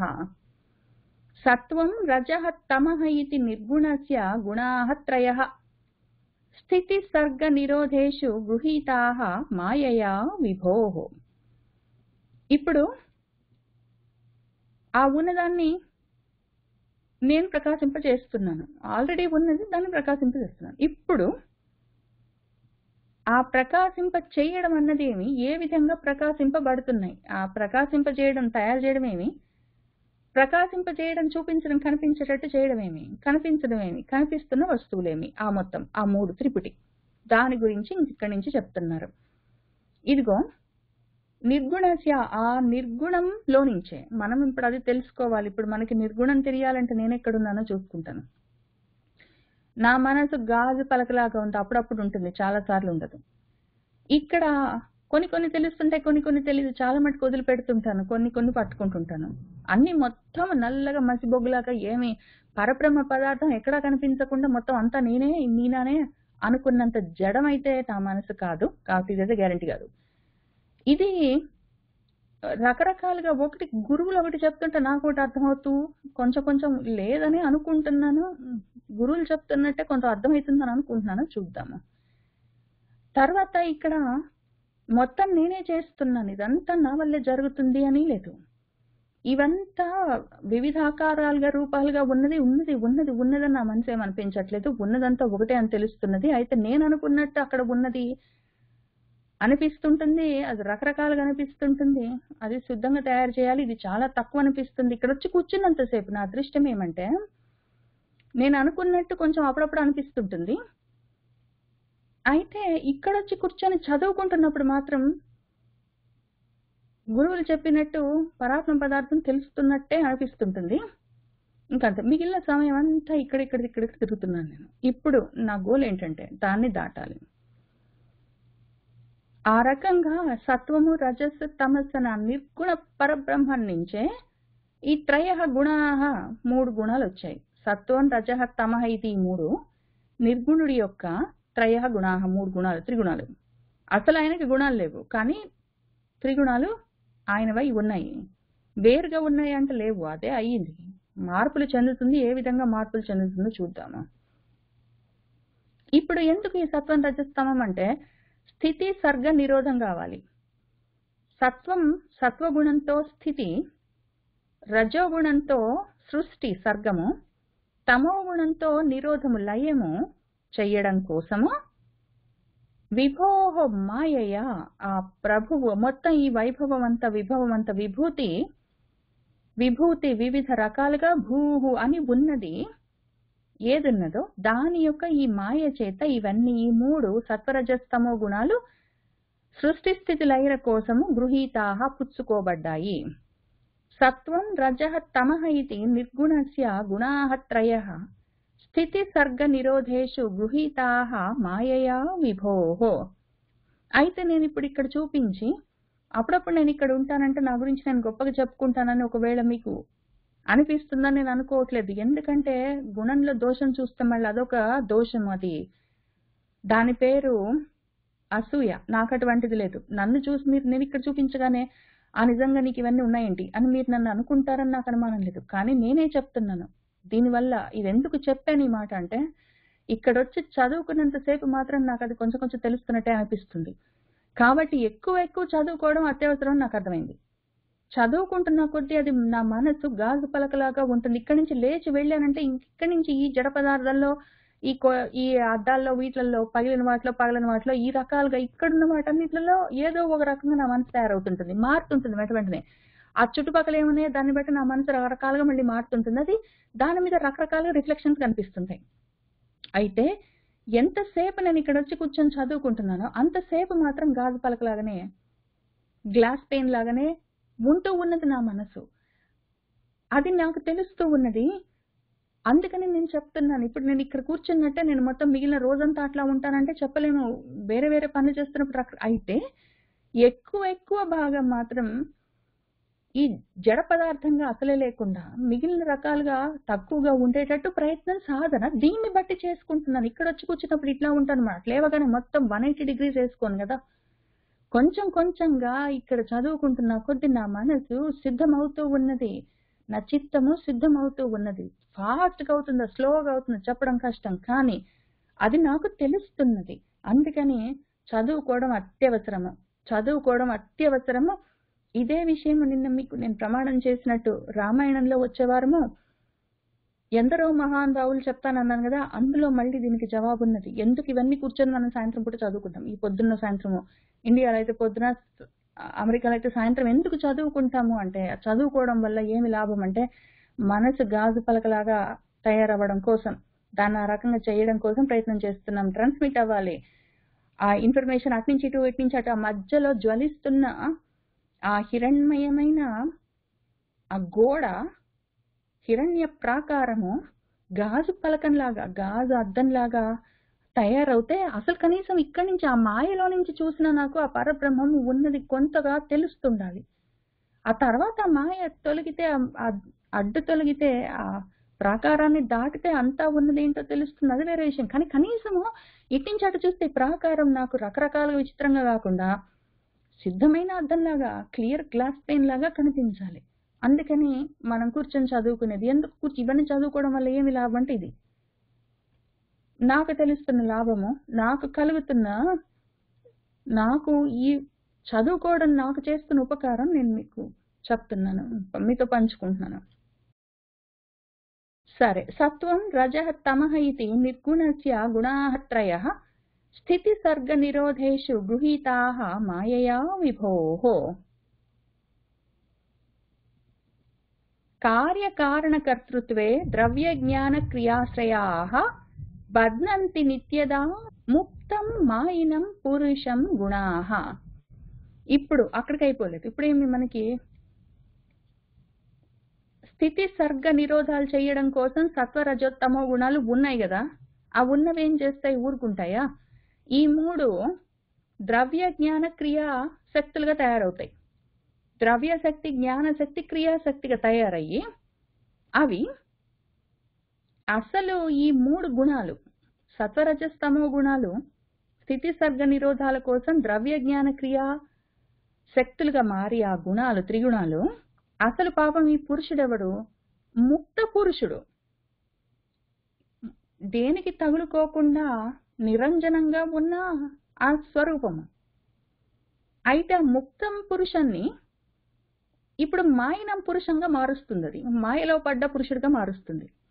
ముక్తమై ఉన్న, నిత్యముక్తమై ఉన్న ఆ పురుషుణ్ణి మాయలో పడ్డ మోహితుడైన పురుషుడిగా మార్చి నిత్యదా ఎల్లప్పుడూ ఇంకిదే పనిగా వాడిని కార్యకారణ కర్తృత్వాల్లో ఇది ఒక పని ఉంది, ఇది నా వల్ల జరుగుతుంది, ఇదిగో నేనే చేశాను అన్న వీటితోటి బధ్నంతి బంధిస్తుంది. నిత్యముక్తుణ్ణి నిత్యబద్ధుణ్ణి చేస్తుంది. నిత్యముక్తుణ్ణి నిత్యబద్ధుణ్ణి ఈ మాయే చేస్తుంది. అది విషయము. అది మూడు గుణాలుగా తయారయ్యి మూడు పనులు చేయడం కోసము మూడు శక్తులుగా మళ్ళీ మారి కార్యకారణ కర్తృత్వాలన్న కర్మలు చేయడం కోసము ద్రవ్య జ్ఞాన క్రియా శక్తులుగా మారి ఆ సత్వరజస్తమో గుణాలుగా ఉన్న ఆ మహామాయ ముక్తుడైన పురుషుణ్ణి బద్ధుడిగా మారుస్తున్నది. కార్యకారణ కర్తృత్వే ద్రవ్య జ్ఞాన క్రియాశ్రయాః బధ్నంతి నిత్యదా ముక్తం మాయినం పురుషం గుణాః. సహ ఏషః భగవాన్ లింగైః త్రిభిః ఏభిః అధోక్షజః స్వలక్షిత గతిః బ్రహ్మన్ సర్వేషాం మమ చ ఈశ్వరః. బ్రహ్మన్ అని నారద మహర్షిని బ్రహ్మగారు పిలిచి, సహ ఏషః ఆ ఈయనే భగవాన్ ఆ భగవంతుడు, అధోక్షజః అధోక్షజుడు, ఏభిః ఈ యొక్క, త్రిభిః మూడు, లింగైః గుర్తుల చేత, త్రిగుణాలన్న గుర్తుల చేత, స్వలక్షిత గతిః స్వలక్షితమైన తను నిర్ణయించుకున్న మార్గంలో, సర్వేషాం అందరికీ, ఈశ్వరః ఈశ్వరుడై ఉన్నాడు, మమచ ఈశ్వరః నాకు కూడా ఈశ్వరుడు. ఇప్పుడేమి మళ్ళీ ఇదే విషయము. ఒకవేళ తెలుసుకోవాలనుకున్న వాళ్ళకి, ధీమంతులైన వాళ్ళకి, ధీమహి అని జ్ఞానం కోసం తపిస్తున్న వాళ్ళకి, ఆ ప్రయత్నం చేస్తున్న వాళ్ళకి, సోస్మి అమ్మా, సోస్మి తల్లి నాకు ఆ సోర్స్ చూపించు అమ్మా, తత్వమసి అని చెప్తున్నారు, అది సోస్మి అని నమ్ముతున్నాను, నాకు ఆ సోర్స్ చూపించు అని అడిగిన వాళ్ళకి, అవే బట్టి చూడు, ఇదిగా నువ్వు కొత్తగా చూసేదేమి ఈ మూడు గుణాలు కనిపిస్తున్నాయా? ఈ మూడు గుణాలు ఎక్కడి నుంచి వచ్చాయి? ఈ మూడు గుణాలు వికారం చెందడం వల్లే రకరకాల రూపాలుగా కనిపిస్తున్నాయి. చూసావా, ఈ అద్దం ఉందా, అద్దంలో రిఫ్లెక్ట్ అవుతున్నాయని రకరకాల రూపాలుగా ముక్కలు చెక్కలుగా కనిపిస్తున్నాయి. అద్దంని బట్టి మారుతుందా విషయం, వస్తువు నీకు తెలుస్తుందా? దాన్ని బట్టి సోర్స్ తెలుసుకో అని ఆమెనే, ఆ మహామాయే మార్గం చూపిస్తుంది. ఆ త్రిభిః ఏభిః త్రిభిః లింగైః ఆ మూడు గుణాలని బట్టే, ఆ గుర్తుల్ని బట్టే, లింగాలు మళ్ళీ అవి గుర్తుల్ని బట్టే మనం ఆ తత్పదార్థాన్ని తెలుసుకోవచ్చు. ఆ విధంగా స్వలక్షిత తన యొక్క సొంత గుర్తులతో ఆ విషయాన్ని తెలుసుకోవచ్చు. లేదా ఒకవేళ అంత జ్ఞానం లేదు, కావాలన్న కోరిక లేదు, తెలుసుకునే ఉద్దేశం లేదు. అటువంటి వాళ్ళకి అలక్షిత వాళ్ళు అలక్ష్యం చేస్తారు, నిర్లక్ష్యం చేస్తారు. తెలుసుకోవాలన్న విషయం ఒకటి ఉన్నది, తెలుసుకుంటాను అన్న విషయాల్ని వాళ్ళు అలక్ష్యం చేయడం వల్ల గొప్పగా నిర్లక్ష్యం అవ్వడం వల్ల ఏం జరుగుతుంది? అలక్షిత గతి కనపడదు, ఇంకా ఆ విషయం తెలీదు. అప్పుడు ఈ త్రిగుణాలు ఉంటాయి. ఈ త్రిగుణాల్ని పట్టి అవి ఎక్కడి నుంచి వచ్చాయో ఆ పరాత్మని పట్టుకుందామన్న ఆలోచన ఉన్న వాళ్ళకి తెలుస్తుంది. లేదా ఈ త్రిగుణాలని బట్టి, ఈ త్రిగుణాల వల్లే ఈ ప్రపంచం అంతా నడుస్తుంది, అంత చేస్తుందంతా నేనే అని అసలు ఆ లక్ష్యం కూడా తెలీదు. నీకు ఆ లక్ష్యం కావాలా, లక్ష్మణం కావాలా, లక్ష్మి కావాలా, ఆశ్రయం తెలుస్తుంది, శ్రీ తెలుస్తుంది. శ్రీ అంటే ఆశ్రయం, లక్ష్మి అంటే గుర్తు, లక్ష్యం, లింగం. ఈ గుణాలే అటు ఇటు, ఆ గుణాలే అడ్డుగా ఉంటాయి, అటు ఉంటాయి ఇటు ఉంటాయి. నువ్వు ఏ రకంగా చూడదలుచుకుంటే దాన్ని బట్టి నీకు అది అర్థంలాగా నువ్వు అనుకున్నది నీకు ప్రతిఫలింపజేస్తున్నదా, అవతల ఉన్న విషయాన్ని నీకు గోచరింపజేస్తున్నదా అని ఇక్కడ ఎంత అందమైన మాట. అలక్షిత లేదా స్వలక్షిత, స్వయంగా అదే లక్షితమై గుర్తుగా ఉండి ఆ గుణాలు నీకు మార్గం చూపిస్తాయి, ఇన్ఫర్మేషన్ చెప్తాయి. లేదా నువ్వు అలక్ష్యం చేసావు, నిర్లక్ష్యం చేసావంటే ఇంక నీ ఇష్టము, అవి ఇంకా రకరకాలుగా అనిపిస్తాయి. ఉన్నాయనిపిస్తాయి, లేవనిపిస్తాయి, అసలు అంతా నేనే అనిపిస్తాయి, అన్ని ఆ విధంగా కనిపిస్తాయి, ఆ విధంగా తెలుస్తుంటాయి. సహ ఏషః భగవాన్ లింగైః త్రిభిః ఏభిః అధోక్షజః స్వలక్షిత గతిః బ్రహ్మన్ సర్వేషాం మమ చ ఈశ్వరః. అన్నిటికీ అదే అయి ఉన్నది, ఒకటి ఉన్నది, ఇవన్నీ ఇన్ని విధాలుగా కనిపిస్తూ ఉన్నది, దాన్ని చూస్తూ ఉన్నది, దానిదే ఇదంతా. ఆ చూస్తున్న ద్రష్ట, సాక్షి ఏదైతే ఉన్నదో దేనికి తగులుకోకుండా మొత్తం ఈ గుణాలన్నీ నా నుంచే వచ్చాయి, అవన్నీ నా వశంలో ఉన్నాయి, నేను వాటి వశంలో లేను అని ఆయన భగవద్గీతలో చెప్పారే. ఆ పదార్థం ఈశ్వర, మిగిలినవన్నీ మమ, నేను, అది అహం, మిగిలినవన్నీ మమ అని మన బ్రహ్మగారు నారదులకు చెప్తున్నారు. కాలం కర్మ స్వభావంచ మాయా ఈశః మాయయా స్వయా ఆత్మన్ యదృచ్ఛయా ప్రాప్తం విభుభూషుః ఉపాదదే. ఇప్పుడు 8 చెప్తున్నాను చూడండి. ఈ త్రిపుట్లన్నీ, ఈ త్రిపురాలు దాటితే గాని మనకి ఆ త్రిపురాసుర సంహారం అవుతాయి, కానీ మనకి ఇంకా మోక్షం లేదు. కానీ ఎన్ని త్రిపుటలు ఉన్నాయో చూడండి విషయము. ఇప్పుడు సత్వం రజః తమః 3 అవయ్యాక అవెందుకు? స్థితి సర్గ నిరోధం కోసం ఇవి ఒక 3. అవేం చేస్తాయి? ద్రవ్య జ్ఞాన క్రియాశక్తులుగా మారుతాయి. దానివల్ల ఏం జరుగుతుంది? కార్యకారణ కర్తృత్వం, ఇది 4వది. ఈ 4వది అయినాక ఇప్పుడు 5వది ఇంకోటి ఉంది, కాలం కర్మ స్వభావం. కాలం అన్నిటికీ మూల కారణం కాలం. కాలాన్ని అనుసరించే ఏదైనా మార్పులు జరుగుతాయి. మార్పులు ఎప్పుడైనా కాలాన్ని అనుసరించి జరుగుతాయి. మార్పులు ఉండకూడదు అంటే మాత్రం కాలం ఆగిపోవాలి. కాలం ఆగిపోతే, కాలం దాటిపోతే, కాలాతీతం అయితేనే తప్ప వికారాలు ఆగవు. కాలం ఉన్నది అంటే వికారాలు, మార్పులు తప్పనిసరి. ఈ కాలం కూడా ఆ ఈశః మాయనే, ఈశ్వరుడి యొక్క మాయ. ఆ మహామాయ ఉంది కదా, 3 గుణాలుగా ఉండి సృష్టి స్థితి లయలన్నీ చేపిస్తూ కార్యకారణ కర్తృత్వాల్లో పాపం వాడు నిత్యముక్తుడు, వాడికి ఆ విషయం గుర్తుండదు, వాడు ఆ అవిద్యలో పడి నిత్యము బద్ధుడై ఉంటాడు. ఆ ఇచ్చా జ్ఞాన క్రియాశక్తులతోటి, ద్రవ్య జ్ఞాన క్రియాశక్తులతోటి మొత్తాన్ని గిరిగిరా తిప్పుతున్నది ఒకటి ఉంది కదా, ఆ తిప్పుతున్న కాలము మాయలో భాగము. 2వది కర్మము, ప్రారబ్ధ కర్మము. నా కర్మగాలి ఇవన్నీ చేస్తున్నాను అనుకుంటూ చేసేవన్నీ, నేను కాబట్టి చేస్తున్నాను అనుకుంటూ చేసేవన్నీ ఆ కర్మలు. ఈ స్వభావం, ప్రకృతి గుణాలుతో పాటు కూడి ఉన్నది. ఇవంతా ఈశః మాయాచ, మొత్తం ఈశ్వరుడి యొక్క మాయనే, ఇంక వేరేదేమీ లేదు. ఇదంతా మాయేమీ అడ్డు కూడా. ఆ జ్వలిస్తున్న భగభగ మండుతున్న ఆ హిరణ్మయమైన హిరణ్య ప్రాకారం అది హరిస్తుంటుంది, అది ఇటు అటు లాగుతుంటుంది. ఆ హరించే దాంట్లోనే కాలం కూడా ఉంది, ప్రాణాలను కూడా లాగేస్తుంటుంది. ఇప్పుడు దీన్ని ముందు తయారు చేశాడు ఆయన. ఇవన్నీ మాయ తయారు చేసుకున్నాడు. మాయ ఒకటి తయారు చేస్తే చాలా మాయగా ఎన్నైనా కల్పిస్తుంది.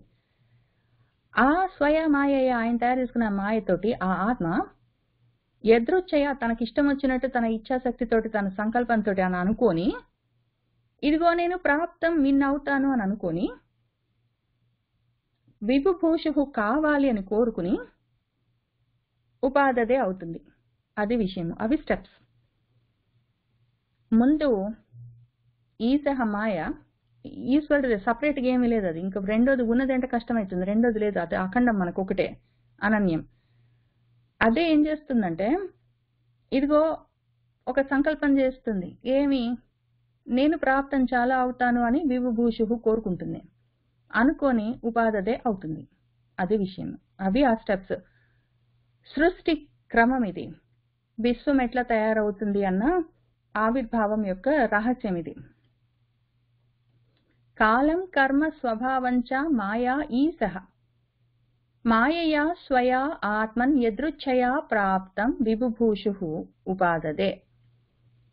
కాలాత్ గుణవ్యతికరః పరిణామః స్వభావతః కర్మణః జన్మ మహతః పురుషాధిష్ఠితాత్ అభూత్. ఇప్పుడు ఒకటి ఉందంటే 36 తయారవుతాయని మనం ఎప్పుడు చెప్పుకుంటూ వస్తాం, ప్రతిరోజు చెప్పుకుంటాం. ఒకటి ఉందంటే 36 అవుతాయి. ఒకటి 2 అయిందంటే ఇంక 2 నుంచి ఇంకెన్నైనా అవ్వచ్చు అనంతంగా. కాబట్టి కాలం ఒకటి ఉంది కదా, ఈ కాలంతో ఏమైందో, కర్మంతో ఏమైందో, స్వభావంతో ఏమైందో చూద్దాం. కాలంతో, కాలాత్ కాలం, అది గుణ వ్యతికరము. గుణాలు మారుతూ ఉండగా, గుణాలు వ్యతికరము, గుణాలనే సత్వరజస్తమో గుణాలు. ఆ గుణాలు ఈ కాలాన్ని బట్టి ఒకవేళ ఆ కాంబినేషన్స్ లో అవి మారుతూ ఉంటే, కలుస్తూ ఉండడం వల్ల పిండి ముద్దల్లాగా ఏదో కొంచెము మట్టిలో కొంచెం నీళ్ళు అవి కలిపి దాన్ని ముద్దలాగా తయారు చేస్తే అట్లా కలుపుతూ ఉంటాయి. ఆ రకంగా కాలం వల్ల ఈ గుణాలు కొంచెం కొంచెంగా, ఆ గుణం కొంచెం ఈ గుణం కొంచెం కలిసి, ఎందుకంటే నేను ఇక్కడ కూర్చున్నానంటే నాలో 3 గుణాలు ఉంటాయి. ఏదో ఒక సమయంలో ఏదో ఒక గుణం పైకొచ్చి ఉంటుంది. ఆ రకంగా కాంబినేషన్స్ లో పరిణామాలు ఉంటాయి, మార్పులు, వికారాలు ఉంటాయి, ఆకారాలు ఉంటాయి, రూపాలు, వాటికి నామాలు ఉంటాయి. మొత్తం నామరూపాత్మకం ఇదం జగత్తు తయారైతుంది. కాలం వల్ల గుణాలు కూడి మార్పులు చేస్తూ ఉంటాయి. తర్వాత రెండోది స్వభావం ఉంది కదా, అది స్వభావతః కర్మణః జన్మ. స్వభావం వల్ల కర్మలు కావాలి కాబట్టి జన్మలు ఉంటాయి. అది విషయం. ప్రకృతి ఉంది అంటే కర్మలు ఉంటాయి, ఉన్నాయంటే జన్మలు ఉంటాయి. కర్మలు ఉన్నాయంటే మాత్రం జన్మలు ఉంటాయి, గ్యారంటీ. కర్మల్ని అకర్మలు చేసుకుంటేనే నీకు మళ్ళీ జన్మలు లేకుండా పోతాయి అని చాలా క్లియర్ గా భగవద్గీతలో ఒక మొత్తం అధ్యాయం చెప్పారు ఆయన, మన భగవంతుడు. కాబట్టి ప్రకృతి ఉంది అంటే కర్మణః, కర్మల యొక్క జన్మలు ఉంటాయి. ఇప్పుడు మూడోది కర్మ ఉంది కదా, కర్మ వల్ల జన్మ. వీటి వల్ల, ఈ ప్రకృతి వల్లే కర్మలు, కర్మల వల్ల జన్మలు, ఇవన్నీ అభూత్ అయ్యాయి కదా. ఇవన్నీ అయిన తర్వాత పురుషాధిష్ఠితాత్, ఆ పురుషుడున్నాడు. పురుషుడైతే ఉండాలి కదా వీటన్నిటిని నడిపిస్తున్నది. ఆ పురంలో ఇప్పుడు ఒక పురం తయారైందంటే దాన్ని నడిపించేందుకు అందులో ఉన్నవాడు పురిసేతే పురుష అని ఉండాలి. ఆ అధిష్టానము, దాని ఆధారం వల్ల మహత్ తయారవుతుంది. ఈ మహతహత్తు వికుర్వాణాత్ రజః సత్వః ఉపబృంహితాత్ తమః ప్రధానహత్తు అభవత్ ద్రవ్య జ్ఞాన క్రియాత్మకః. ఇప్పుడేమవుతుందంటే ఈ పురుషుడి వల్ల మహత్, దాన్ని మహదాది అని కూడా పిలుస్తారు. ఈ మహత్ వల్ల ఏమైతుంది, మహతహతు అది వికుర్వాణాత్, అది మళ్ళీ కూడుతూ ఉంటుంది, దాంతో దీంతో కలుస్తూ ఉంటుంది. అది కొద్దిగా పంచీకరణము జరుగుతూ ఉన్నప్పుడు, దాంతో దీంతో కలుస్తున్నప్పుడు, కూడుతున్నప్పుడు, మారుతూ ఉన్నప్పుడు రజోగుణము సత్వగుణము ఉపబృంహిత, అవి వృద్ధి చెందుతాయి, అవి వ్యాపిస్తాయి. రజో సత్వగుణాలు వ్యాపిస్తూ ఉండడం వల్ల ద్రవ్య జ్ఞాన క్రియాత్మకమైన తమ ప్రధానము కూడాతు అభవత్ కలుగుతుంది. ఆ విధంగా ద్రవ్య జ్ఞాన క్రియాత్మకమైన గుణాల వల్ల ద్రవ్య జ్ఞాన క్రియాలు ఆశ్రయించి కార్యకారణ కర్తృత్వంతో నిత్యము ముక్తుడైన వాడిని నిత్యము బద్ధుని చేస్తుంది కదా. ఆ రకంగా మహత్తులో నుంచి, పురుషుల్లో నుంచి మహత్ వచ్చి అదేం చేస్తుందంటే, ఆ వచ్చిన మహత్ రజో సత్వ గుణాల్ని పెంచి తమో ప్రధానమైన ద్రవ్య జ్ఞాన క్రియాత్మకమైన విషయాల్ని తయారు చేస్తుంది.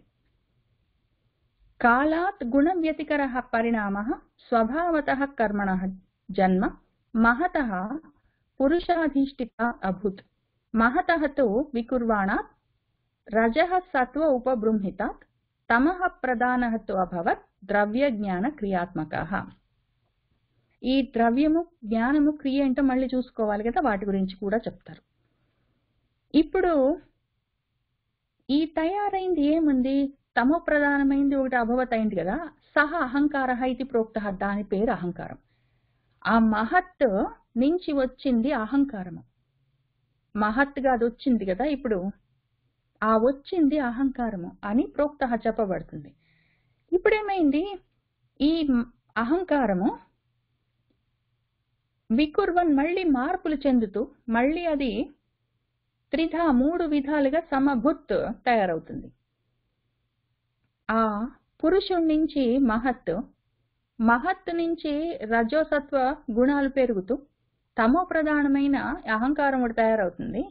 ఈ అహంకారంలో నుంచి ఇవన్నీ 3గా ఈ మహత్ అహంకారంగా ఉండి అది 3 విధాలుగా మళ్ళీ అన్ని 3 మనకి, ఈ 3 తోటే ప్రాబ్లం. మొత్తం త్రికోణం మనకి. ఆ 3 విధాలుగా అది సమభూతి ఉంటుంది. ప్రాబ్లం అన్నాను, యాక్చువల్గా ప్రాబ్లం ఎప్పుడు నేను ఇటు నుంచి అటు చూస్తున్నప్పుడు నాకు ప్రాబ్లము, అటు నుంచి చూస్తున్నప్పుడు ప్రాబ్లం ఏం లేదు. నేను అవతల సైడ్కి వెళ్ళి అటునుంచి జ్ఞానం వైపు నుంచి మొత్తం ప్రకృతిని ప్రపంచాన్ని చూస్తున్నప్పుడు భయం ఏం లేదు.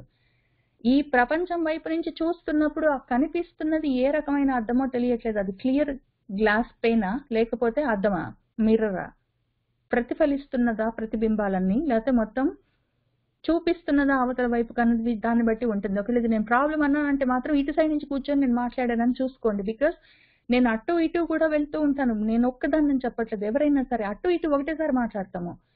ఎందుకంటే ఇటు నుంచి లేచి అటు నుంచి లేచి ఇటు వెళ్ళడం మనకు పెద్ద విషయం కాదు, చాలా వేగంగా చేస్తాము. మాట్లాడుతున్న మాట వైఖరిగా బయటకు వచ్చినప్పుడు ఏం బయటకు వచ్చినా దాన్ని బట్టి మనసు అప్పుడు ఆ స్థితిలో ఆ క్షణంలో ప్రపంచం వైపు కూర్చొని అవతల వైపుకు చూస్తున్నదా, ప్రపంచం వైపు కూర్చొని అటువైపే చూస్తున్నదా, జ్ఞానం వైపు కూర్చొని ప్రకృతిని చూస్తున్నదా, దాన్ని బట్టి ఉంటుంది. సరే, 3 విధాలుగా ఈ అహంకారం కూడా మళ్ళీ వికుర్వన్ అది మార్పు చెందితే అప్పుడేం జరుగుతుంది, వైకారిక తైజస తామస చైతి యత్ భిద, అది వైకారికము తైజసము తామసము అని 3 విధాలుగా అది మళ్ళీ భేదమైపోతుంది. అది ద్రవ్యశక్తి క్రియాశక్తి జ్ఞానశక్తి ఇది ప్రభో అని ఆయన ప్రభో అని మన నారదుల వారిని బ్రహ్మగారు పిలిచి ఏం చెప్తున్నారంటే, ఇప్పుడు ఏమైంది, అహంకారం ఉంది కదా, మహత్ అహంకారం, అది వైకారిక తైజసిక తామసిక అహంకారాలుగా మారుతుంది. ఇప్పుడు దానివల్ల ఏమైతుంది, ద్రవ్యశక్తి క్రియాశక్తి జ్ఞానశక్తిగా అది ఆ 3 శక్తులుగా ఉంటుంది అని చెప్తూ ఉన్నారు. ఇప్పుడు ఇది కొంచెం నేను చూపిస్తాను, కొంతే రాశాను, మొత్తం రాయలేదు, రాసినంత వరకు చూపిస్తాను.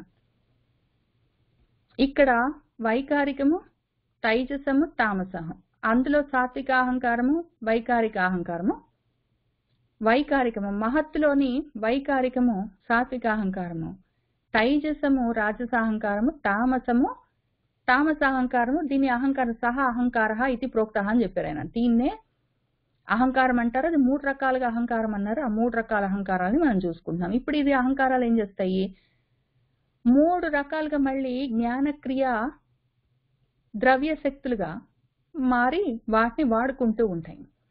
వైకారికము సాత్విక అహంకారము అది జ్ఞానశక్తిగా ఉంటుంది. తైజసము రజోగుణంతో కూడి ఉంటుంది, రాజసిక అహంకారము క్రియాశక్తితో కూడి ఉంటుంది. తామసిక అహంకారం అది ద్రవ్య శక్తితో కూడి ఉంటుంది. ఆ విధంగా ఇది ఉంటాయి అని ఆయన చెప్తున్నారు. సహ అహంకార ఇది ప్రోక్త వికుర్వన్ సమభూత్ త్రిధా వైకారిక తైజస చ తామస చ ఇది యద్భిదా ద్రవ్యశక్తి క్రియాశక్తి జ్ఞానశక్తి ఇది ప్రభో. ఇప్పుడు తామసం నుంచి చూద్దాం. ఈ తామసం ఫస్ట్ చూద్దాం, తామసం తర్వాత వైకారికం తైజసం మెల్లగా చూద్దాం. ఇప్పుడు తామసం ఫస్ట్, ఇక్కడ ఇది తామస అహంకారం గురించి. తామసాత్ అపి భూతాదేహ వికుర్వాణాత్ అభూత్ నభః. ఇక్కడ నుంచి కొంచెం క్లోజ్ గా ఫాలో అవ్వాలి, ఎందుకంటే నేను నోట్స్ టైపింగ్ చేసి పెట్టలేదు అక్కడ మన ఎక్సెల్ స్ప్రెడ్షీట్ లో. ప్రాబబ్లీ వచ్చే వారం చూపిస్తాను, కానీ ఇక్కడి నుంచి మాత్రం విని మీరు మనసులో భావన చేయండి. తామసాహంకారం వల్ల భూతాది, భూతాది అంటే పంచభూతాలన్నీ ఇందులో నుంచే వస్తాయి, దాని పేరు భూతాది. మహదాదిలో నుంచి అహంకారము, అహంకారం మళ్ళీ వైకారిక తైజసిక తామసిక అయింది. తామసిక రాజసిక సాత్విక అహంకారాలని చెప్పుకున్నాం కదా, అది మహదాది ఆ సెట్. ఇప్పుడు భూతాది సెట్ స్టార్ట్ అవుతున్నది. పంచభూతాత్మకమైన విశ్వం తయారు కావాలి, ఇది సూక్ష్మ రూపాల్లో ఉన్నవి ముందు మొదలవుతున్నాయి. ఈ తామసాత్ భూతాదేహే వికుర్వాణాత్, అది వికారం చెందడం వల్ల, వికుర్వాణం మధ్యలో వికుర్వాణం వచ్చినప్పుడల్లా అది మార్పులు చెందుతూ ఉన్నది అని అర్థం. ఆ మార్పులు చెందుతూ ఉన్నప్పుడల్లా దానివల్ల నభః ఆకాశం అభూత్, ముందు ఆకాశం వచ్చింది. ఇవన్నీ కూడా సూక్ష్మ రూపాల్లో ఉన్నాయి, స్థూలంగా మళ్ళీ చెప్పుకుంటాము. ఇదే విషయం మళ్ళీ రేపు మనము వివేక చూడమనే సమయంలో చాందోగ్యోపనిషత్తులో చదువుకుంటున్న విషయం మళ్ళీ ఇదే చదువుతాం, అందులో వేదోక్తంగా కూడా మళ్ళీ ఇదే చెప్పుకుంటాం మనము. కాబట్టి తామసాహంకారం నుంచి భూతాది, అందులో కూడా ముఖ్యంగా మొదటిగా నభస్ వచ్చింది ఆకాశము. తస్య ఆ ఆకాశం యొక్క మాత్రా గుణము, దాని తన్మాత్ర శబ్దము, ఆకాశానికి శబ్దము దాని గుణము. యత్ ఏదైతే ద్రష్టృ దృశ్యయోహో లింగము, ద్రష్ట చూసేవాడు, దృశ్యము అన్నదానికి అది మొదటి గుర్తు. ఈ గుర్తులను పెట్టుకొని ఒకవేళ గుర్తులను ఇగ్నోర్ చేసాం, మనం అలక్ష్యం చేసామంటే మోహంలో ఉంటాము, ఆ మాయలో కప్పబడి దేన్ని తెలుసుకోలేము, దుర్ధీలమై బుద్ధి తక్కువగా అజ్ఞానంతో ఉంటాం ఇటు సైడ్ ప్రపంచం వైపు. ఆ గుర్తులను చూసుకొని గుర్తులు ఎక్కడి నుంచి వచ్చాయని గుర్తుపట్టగలిగామంటే అప్పుడు మనం దాన్ని చేరుకోగలము జ్ఞానంతో. కాబట్టి ఆ గుర్తులు ఎక్కడి నుంచి వచ్చాయన్న గుర్తును మాత్రం మనం మర్చిపోకూడదు, అది ఎప్పుడు గుర్తు పెట్టుకోవాలి, అదే ఆ గుర్తు జారిపోవడానికి వీల్లేదు. ఇప్పుడు ఆకాశం వచ్చింది కదా, ఆకాశానికి మాత్ర శబ్దము. నభసః అథ వికుర్వాణాత్ అభూత్ స్పర్శ గుణః అనిలః. నభసః ఆకాశం నుంచి అధ ఇంకప్పుడు అది వికుర్వాణాత్, అది మారుతూ ఉంటే దాని వికారం వల్ల స్పర్శ గుణంతో ఉన్న, స్పర్శ అన్న లక్షణంతో ఉన్న అనిలము గాలి అభూత్ పుట్టింది. ఇప్పుడు అక్కడికి అయిపోలేదు, ఆకాశం వచ్చింది. ఎందులో నుంచి? మహత్తులో నుంచి భూతాది, భూతాదిలో ఫస్ట్ది ఆకాశము, ఆకాశానికి గుణము శబ్దము. ఇప్పుడు ఈ ఆకాశంలో నుంచి గాలి వచ్చింది, గాలికి గుణము స్పర్శ. అయితే పరాన్వయం వల్ల, దాని పైదాన్ని కూడా కలుపుకోవడం వల్ల ఇది ఆల్రెడీ స్పర్శతోటి ఉన్నది, శబ్దవాన్ శబ్దంతో ఉన్నది కూడా అయింది. గాలికి స్పర్శ ఉంటుంది, శబ్దం కూడా ఉంటుంది. ఆకాశానికి ఒక శబ్దమే ఉంటుంది, గాలికి దాని సొంత గుణము స్పర్శ, పైగా పరాన్వయం దాని పైదాన్ని కూడా కలుపుకోవడం వల్ల దానికి శబ్దంతో సహా ఉంటాయి. రెండు గుణాలు ఉంటాయి అప్పుడు గాలికి. దాంతో పాటే దానికి ప్రాణం ఉంటుంది. గాలికి ఓజస్ శబ్దగుణము, ఓజస్ అన్నది శబ్దగుణంతో పాటు ఉంటుంది. దానికి సహా శారీరకమైన బలము ఉంటుంది. ఈ వీటన్నిటితోటి కూడి మన గాలి ఉంటుంది. ఆ తర్వాత ఏమైంది? వాయోః అపి వికుర్వాణాత్ కాలకర్మ స్వభావతః ఉపపద్యత తేజః వై రూపవత్ స్పర్శ శబ్దవత్. ఇవన్నీ కాలము, కర్మ, స్వభావం కొంచెం కలవడం వల్ల అని చెప్పుకున్నాం కదా ఇక్కడ. అది మాత్రం మర్చిపోకూడదు. చాలా విషయాలు చెప్తుంటారు, పైన విషయాలు మనం మర్చిపోకూడదు. కాలాత్ గుణ వ్యతికర పరిణామ స్వభావత అని చెప్పుకుంటూ వస్తున్నాం మనం. అవి ఇవి కొంచెం కలుస్తుంటాయి. కాలం, కర్మ, స్వభావం. కాలం, కర్మ, స్వభావం ఈ మూడు ఈశ్వరుడి మాయ. ఇవి కొంచెం కలుస్తుంటాయి. దానివల్ల రకరకాలుగా ఆ మాయ వ్యాపిస్తుంటుంది. ఆ విధంగా దాన్ని నేను అవుతాను అని అయ్యి అందులోకి ప్రవేశించి దాన్ని ప్రకాశింపచేసి అని ఇది దీని ప్రోగ్రెస్. అది మర్చిపోవడానికి లేదు. కాబట్టి కాలం, కర్మ, స్వభావం అది మాయ.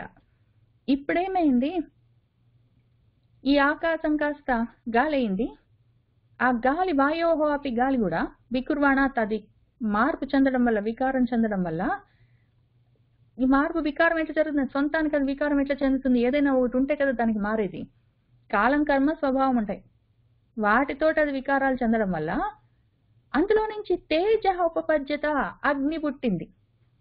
ఇప్పుడు ఈ తేజస్సుకి రూపం ఉంటుంది, దాని సొంత గుణము.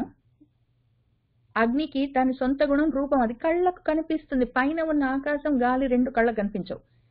కానీ ఇక్కడి నుంచే రూపంతో ఉన్నవి తయారవడం మొదలైనవి మనకి. అందులో దానికి రూపం దాని సొంతది. అయితే మళ్ళీ మనం చెప్పుకున్నాం కదా, పరాన్వయంతో దానిపైన ఉన్న గాలి యొక్క స్పర్శ, అంతకన్నా పైన ఉన్న ఆకాశం యొక్క శబ్దం కూడా దీని గుణాలు అయ్యాయి. దీని సొంత గుణం కాక పై గుణాలను కూడా తెచ్చుకుంటుంది. అది 3 గుణాలు ఉంటాయి దీనికి. ఇప్పుడు ఈ తేజసహతు వికుర్వాణాత్ ఆసీత్ అంబః రసాత్మకం. అది రూపవత్ స్పర్శవత్ చ అంబః ఘోషవత్ చ పరాన్వయాత్. ఇప్పుడు ఈ తేజస్సు ఉంది కదా, ఆ తేజసహతు అగ్ని వల్ల, దాని యొక్క వికుర్వాణాత్ అది వికారం చెందడం వల్ల, మళ్ళీ వికారం ఎట్లా?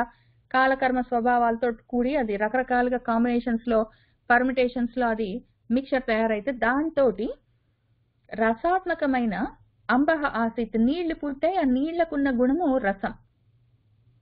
ఇప్పుడేమైంది? ఈ నీళ్లు దాని రసం సొంత గుణం అవుతుంది కాక దానిపైన ఉన్న అగ్ని యొక్క గుణము రూపము కాబట్టి అది రూపవత్ కూడా అయింది. ఆ నీళ్ళు అసలు రసాత్మకము, దానిపైన ఉన్న అగ్ని వల్ల రూపవత్ రూపంతో కూడి, ఆ పైన ఉన్న గాలితోటి స్పర్శవత్ స్పర్శతో కూడా కలిసి ఆ అంబః నీళ్లు. తర్వాత ఆ పైన ఉన్న ఆకాశం వల్ల దానికి ఉన్న గుణము ఘోష, శబ్దం కూడా తెచ్చుకొని ఘోషవత్ కూడా అయింది. పరాన్వయం వల్ల పైనవన్నీ తెచ్చుకుంటది, కలుపుకొని మొత్తము నీళ్ళ దాకా వచ్చేసరికి 4 గుణాలు ఉన్నాయి దానికి. నీళ్ళకి రసం, రుచి ఉంటుంది, నీళ్లకు రూపం ఉంటుంది, కళ్ళకు కనిపిస్తుంది, స్పర్శ తాకొచ్చు నీళ్ళని, పెద్ద పెద్ద శబ్దాలు కూడా చేస్తుంది నీళ్లు, పెద్దవో చిన్నవో శబ్దాలు కూడా చేస్తుంది నీళ్లు. తర్వాత ఇంకా 4 వచ్చాయి కదా మనకి. ఇప్పుడు 5వది రావాలి, పంచభూతాల్లో 5వది. విశేషహతు వికుర్వాణాత్ అంబసః గంధవాన్ అభూత్ పరాన్వయాత్ రసస్పర్శ శబ్ద రూప గుణాన్విత అయింది. ఇంకప్పుడది విశేషం. ఇంక తర్వాత చివరికి జరిగిన విశేషము మార్పేమి అంటే, ఆ అంబసః నీళ్ల యొక్క వికుర్వాణాత్ ఆ వికారం వల్ల, అది మార్పు చెందడం వల్ల కాలం కర్మ స్వభావంతో గంధవాన్ గంధముతో కూడి ఉన్నది భూమి తయారైంది. దాని గుణము గంధము, వాసన. దానికి సొంతంగా ఉన్న దాని సొంత గుణము వాసన. ఆ పైన వాటికి ఉండదు. నీళ్లకు గాని, అగ్నికి గాని, గాలికి గాని, ఆకాశానికి గాని వాసన ఉండదు, భూమికే ఉంటుంది. అయితే ఆ పైన ఉన్న వాటికి పరాన్వయం వల్ల అవన్నీ కూడా తెచ్చుకొని, పైనవన్నీ అది నీళ్ల యొక్క రసము, గాలి యొక్క స్పర్శ, ఆకాశం యొక్క శబ్దము, అగ్ని యొక్క రూపంతో ఆ గుణాలన్నిటితో అన్వితం కూడి ఉంటుంది. ఇప్పుడు ఇది ఈ రకంగా మన పంచభూతాలు తయారయ్యాయి. తామసాత్ అపి భూతాదేహే వికుర్వాణాత్ అభూత్ నభః తస్య మాత్రా గుణః శబ్దః లింగం యత్ ద్రష్టృ దృశ్యయోః నభసః అధ వికుర్వాణాత్ అభూత్ స్పర్శ గుణః అనిలః పరాన్వయాత్ శబ్దవాంచ ప్రాణః ఊజః సహః బలం వాయోః అపి వికుర్వాణాత్ కాలకర్మ స్వభావతః ఉపపద్యత తేజః వై రూపవత్ స్పర్శ శబ్దవత్ తేజసః తు వికుర్వాణాత్ ఆసీత్ అంబః రసాత్మకం రూపవత్ స్పర్శవత్ చ అంబః ఘోషవత్ చ పరాన్వయాత్ విశేషః తు వికుర్వాణాత్ అంబసః గంధవాన్ అభూత్ పరాన్వయాత్ రసస్పర్శ శబ్ద రూప గుణాన్వితః అయ్యిందది. అదింత ఏమి చెప్పుకున్నాం మనము? తామసం చెప్పుకున్నాం కదా. 3 అహంకారాల్లో తామసం చెప్పుకున్నాము. ఇంక ఇప్పుడు వైకారికం చెప్పుకుందాము. ఇది వైకారికము జ్ఞానశక్తితో కూడి ఉంటుంది. దాని గురించి చూసుకుందాం. ఈ ద్రవ్యాలన్నీ, పంచభూతాలన్నీ ద్రవ్యాలు కదా వచ్చేసాయి. రా మెటీరియల్, ముడి సరుకంతా వచ్చేసింది. ఇప్పుడు జ్ఞానం. నెక్స్ట్ జ్ఞానం వచ్చిందని కాదు, అన్నీ ఉన్నాయి అక్కడ. ఇక్కడ మనం రాసుకోవడం, మనకు ఏది అవకాశం ఉందో ఆ విధంగా మన వ్యాసుల వారు ఏ విధంగా రాసిచ్చారో మనం ఆ విధంగా చదువుకుంటున్నాము. కాబట్టి ఇప్పుడు వైకారికం చూద్దాము. వైకారికాత్ మనః జజ్ఞే దేవాః వైకారికాః దశ దిక్ వాత అర్క ప్రచేత అశ్వి వహ్ని ఇంద్ర ఉపేంద్ర మిత్ర కాహ. ఇప్పుడు వైకారికం నుంచి మనఃజజ్ఞే మనసు పుట్టింది. ఈ మనసు వల్లే ఈ వైకారికాః దశ దేవాః. దీని వల్లే 10 మంది దేవతలు, దేవతా శక్తులు, శక్తులు ఇవన్నీ దేవతలను మనం పిలిచేవన్నీ జ్ఞాన శక్తులు. అవన్నీ ఆ సాత్వికాహంకారం నుంచి వచ్చిన వికారాలు ఇవన్నీ. అవేవి ఆ దశ దేవాహ ఏవి? వైకారికాహ దశ దేవాహ ఏవి అంటే దిక్. ఇది ఇక్కడి నుంచి చూపిస్తాను. యాక్చువల్లీ ఇది ఇంత ఈజీగా ఉంటుంది, ఇందులో నుంచి చూపిస్తాను. ఈ దేవతలు ఎవరు? దిక్, దిక్ దేవతలు. ఆ తర్వాత వాత దేవత, వాయుదేవత రెండోది. అర్కము సూర్యదేవత మూడోది. ప్రచేత, ప్రచేతసుడు అన్న దేవత నాలుగోది. అశ్విని దేవతలు 5, వహ్ని అగ్నిదేవత 6, ఇంద్రదేవత 7, ఉపేంద్ర దేవత 8, మిత్రావరుణులను పిలుస్తారు ఆ దేవత 9, కాహ బ్రహ్మదేవత 10ది. ఈ 10 దేవతలు ఆ జ్ఞానశక్తులు. ఇప్పుడు ఈ జ్ఞానశక్తులు అయిన తర్వాత వాటి యొక్క విశేషంతో ఆ జ్ఞానశక్తులతోటే తైజసము రజోగుణంతో కూడిన క్రియాశక్తులు కూడా తయారవుతాయి. అవి చూద్దాము.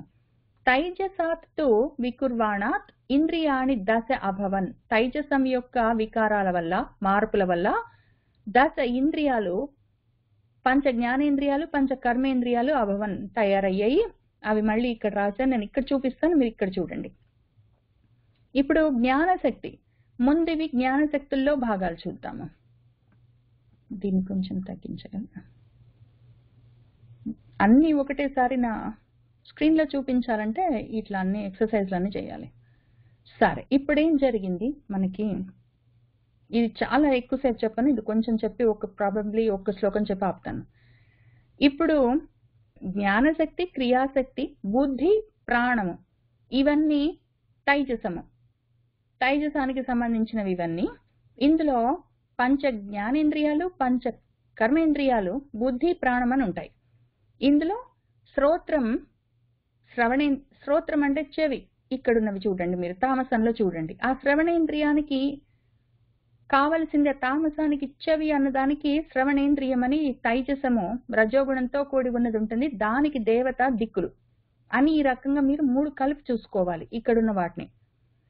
శ్రోత్రం చెవి, త్వక్ చర్మము, ఘ్రాణము ముక్కు, దృక్ చూపు, జిహ్వ నాలుక, కళ్ళు, ముక్కు, నాలుక, చర్మము, చెవి అన్న 5 జ్ఞానశక్తితో కూడి ఉంటాయి. తర్వాతవి వాక్, దోహో చేతులు, మేట్రము గుదేంద్రియము, అంగ్రి చేతులు, పాయము అది గుహ్యేంద్రియము. ఈ 5 వా, దోహో, మేడ్ర, అంగ్రి, పాయవాలు కర్మేంద్రియాలు క్రియాశక్తితో కూడి ఉంటాయి. వాటికి ఇవి దేవతలు, ఇది దాని రజోగుణంతో కూడిన శక్తి, ఇది ఈ ఇంద్రియానికి కావలసిన ఉపకరణాలు. ఇవి ఈ వీటితోటి ఇవి తయారై ఉంటాయి, ఆ విధంగా పనిచేస్తుంటాయి.